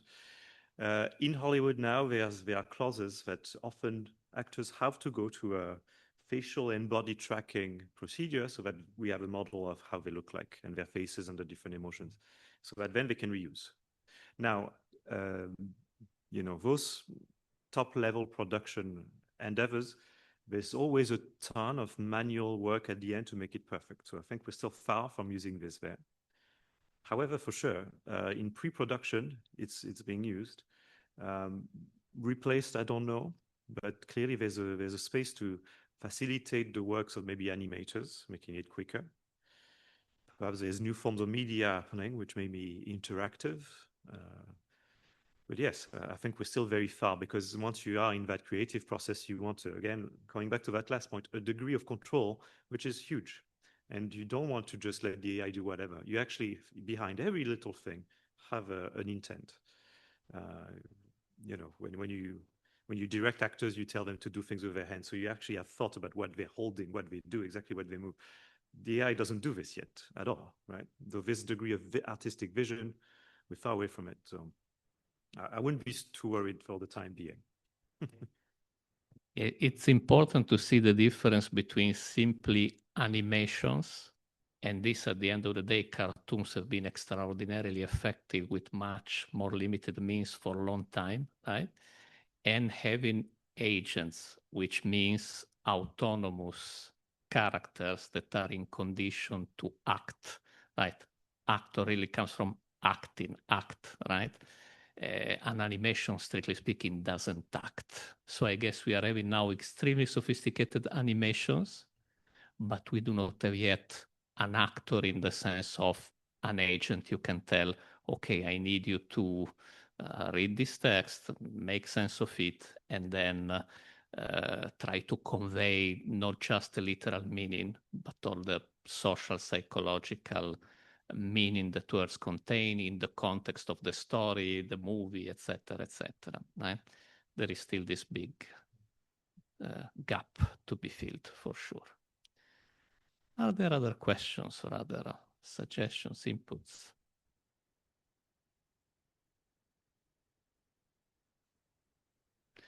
So we can't hear you. Maybe if you can, yeah.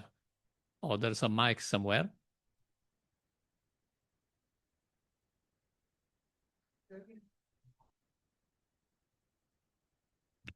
So, okay.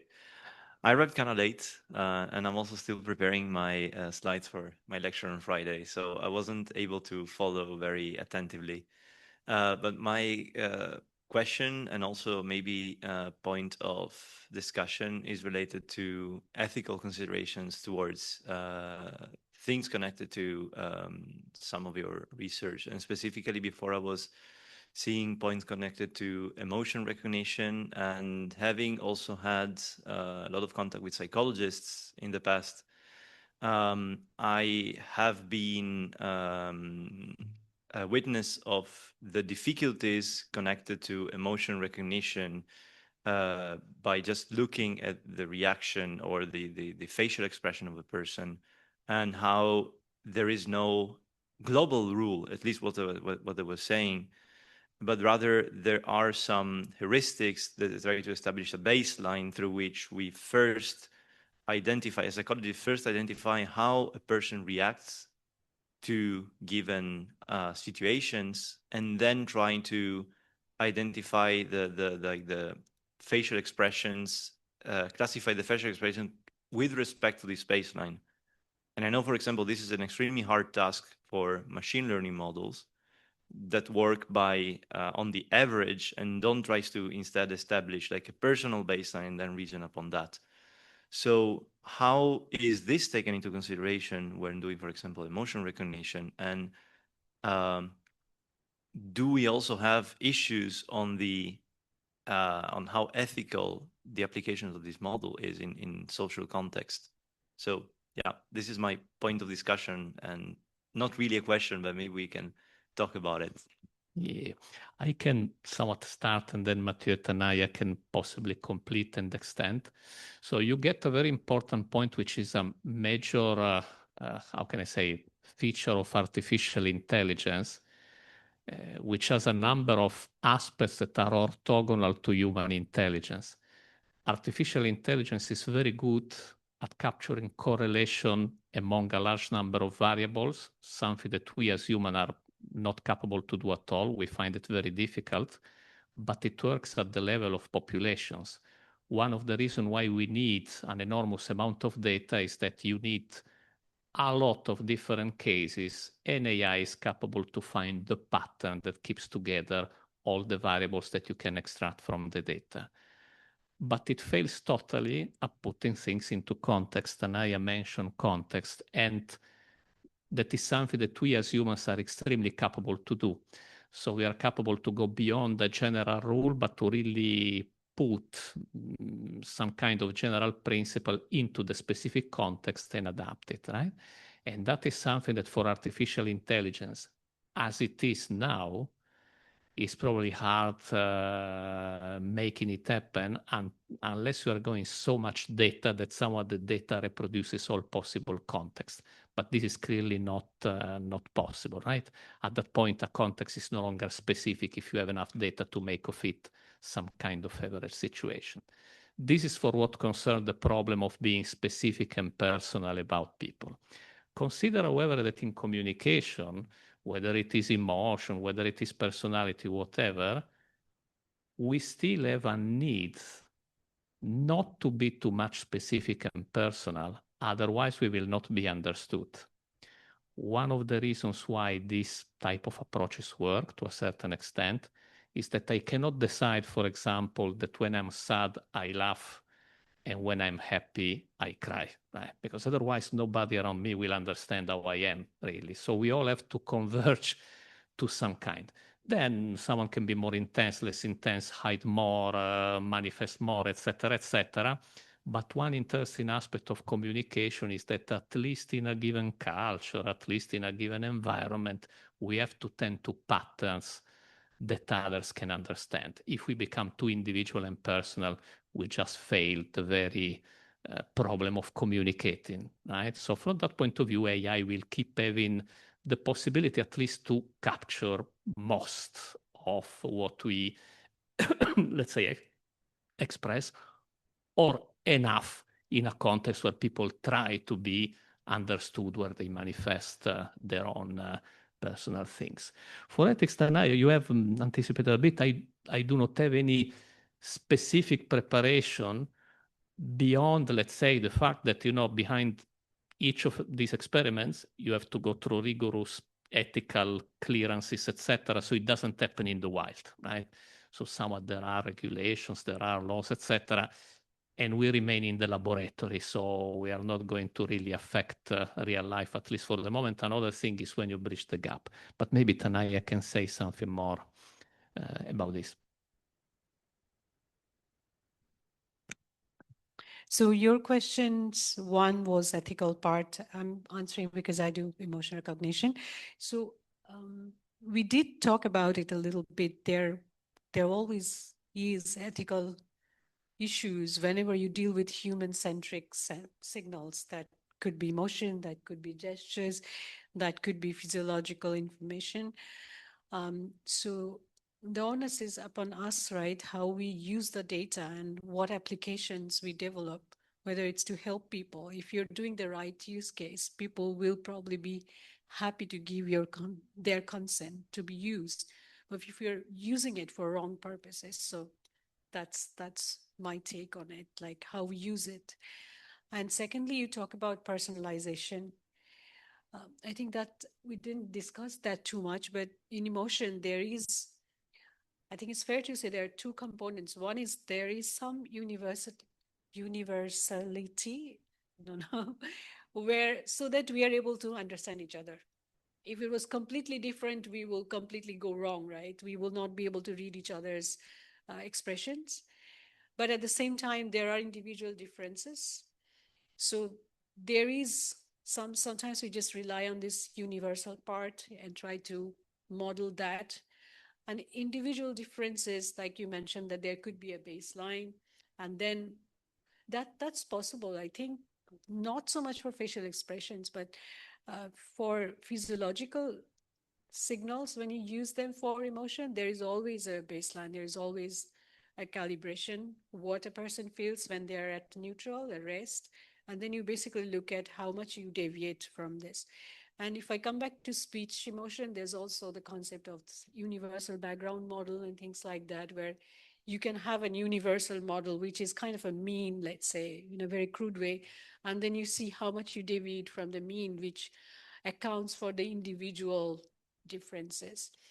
I think there has been some attempts to model that, but there is no very popular approach that I can point out at that point.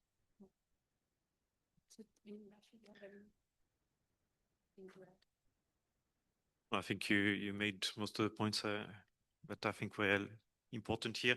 I would say something on the ethics part, which is obviously in the EU, so the EU AI Act regulates emotion recognition specifically, right? So in the laboratory, it's fine. And if you have medical applications that are legitimate, like there's lots of applications in mental health, for example, in detecting patterns of behavior that are, for example, in lack of emotion expressiveness, that are markers perhaps of certain behaviors. Those are fine. And other applications are banned at the moment. So I think in the EU, it's recognized as this, I think, appropriately as something that is risky and that requires lots of ethical guardrails. It's not the case everywhere, especially in the US, but I think it's quite telling that all the major cloud companies have a cloud emotion recognition service. So you send an image, sends you back an emotion, which is ridiculous. Like what everything that Tanaya talked about and that you alluded to is that you need to know so much about the context in which a person is to really be able to make even just a reasonable guess at an emotion, and even then it remains a guess, right? There was a very important paper a few years ago by Lisa Feldman Barrett that looked at how much people actually use emotions in real life, how much they genuinely feel them all the time, and it's very rarely. And typically in social settings, we hide a lot of things, we mask. And so those models that those major companies sell have an assumption that's emotion all the time, right? You want to learn about emotions? There must be an emotion somewhere. And so there's a presumption that of the link between a surface level image and there must be an emotion deep down, which I think is very naive. So I think it is one of our roles in the affective computing social AI community to remind people that try to take those technologies in a very technology-centric manner and just apply them. It's like, there you go, here's your emotion recognizer. We need to remind them all the time about the complexity of, and that comes back to what Alessandro talked in the very beginning. It's a very complex setting and you need to understand the phenomena you're trying to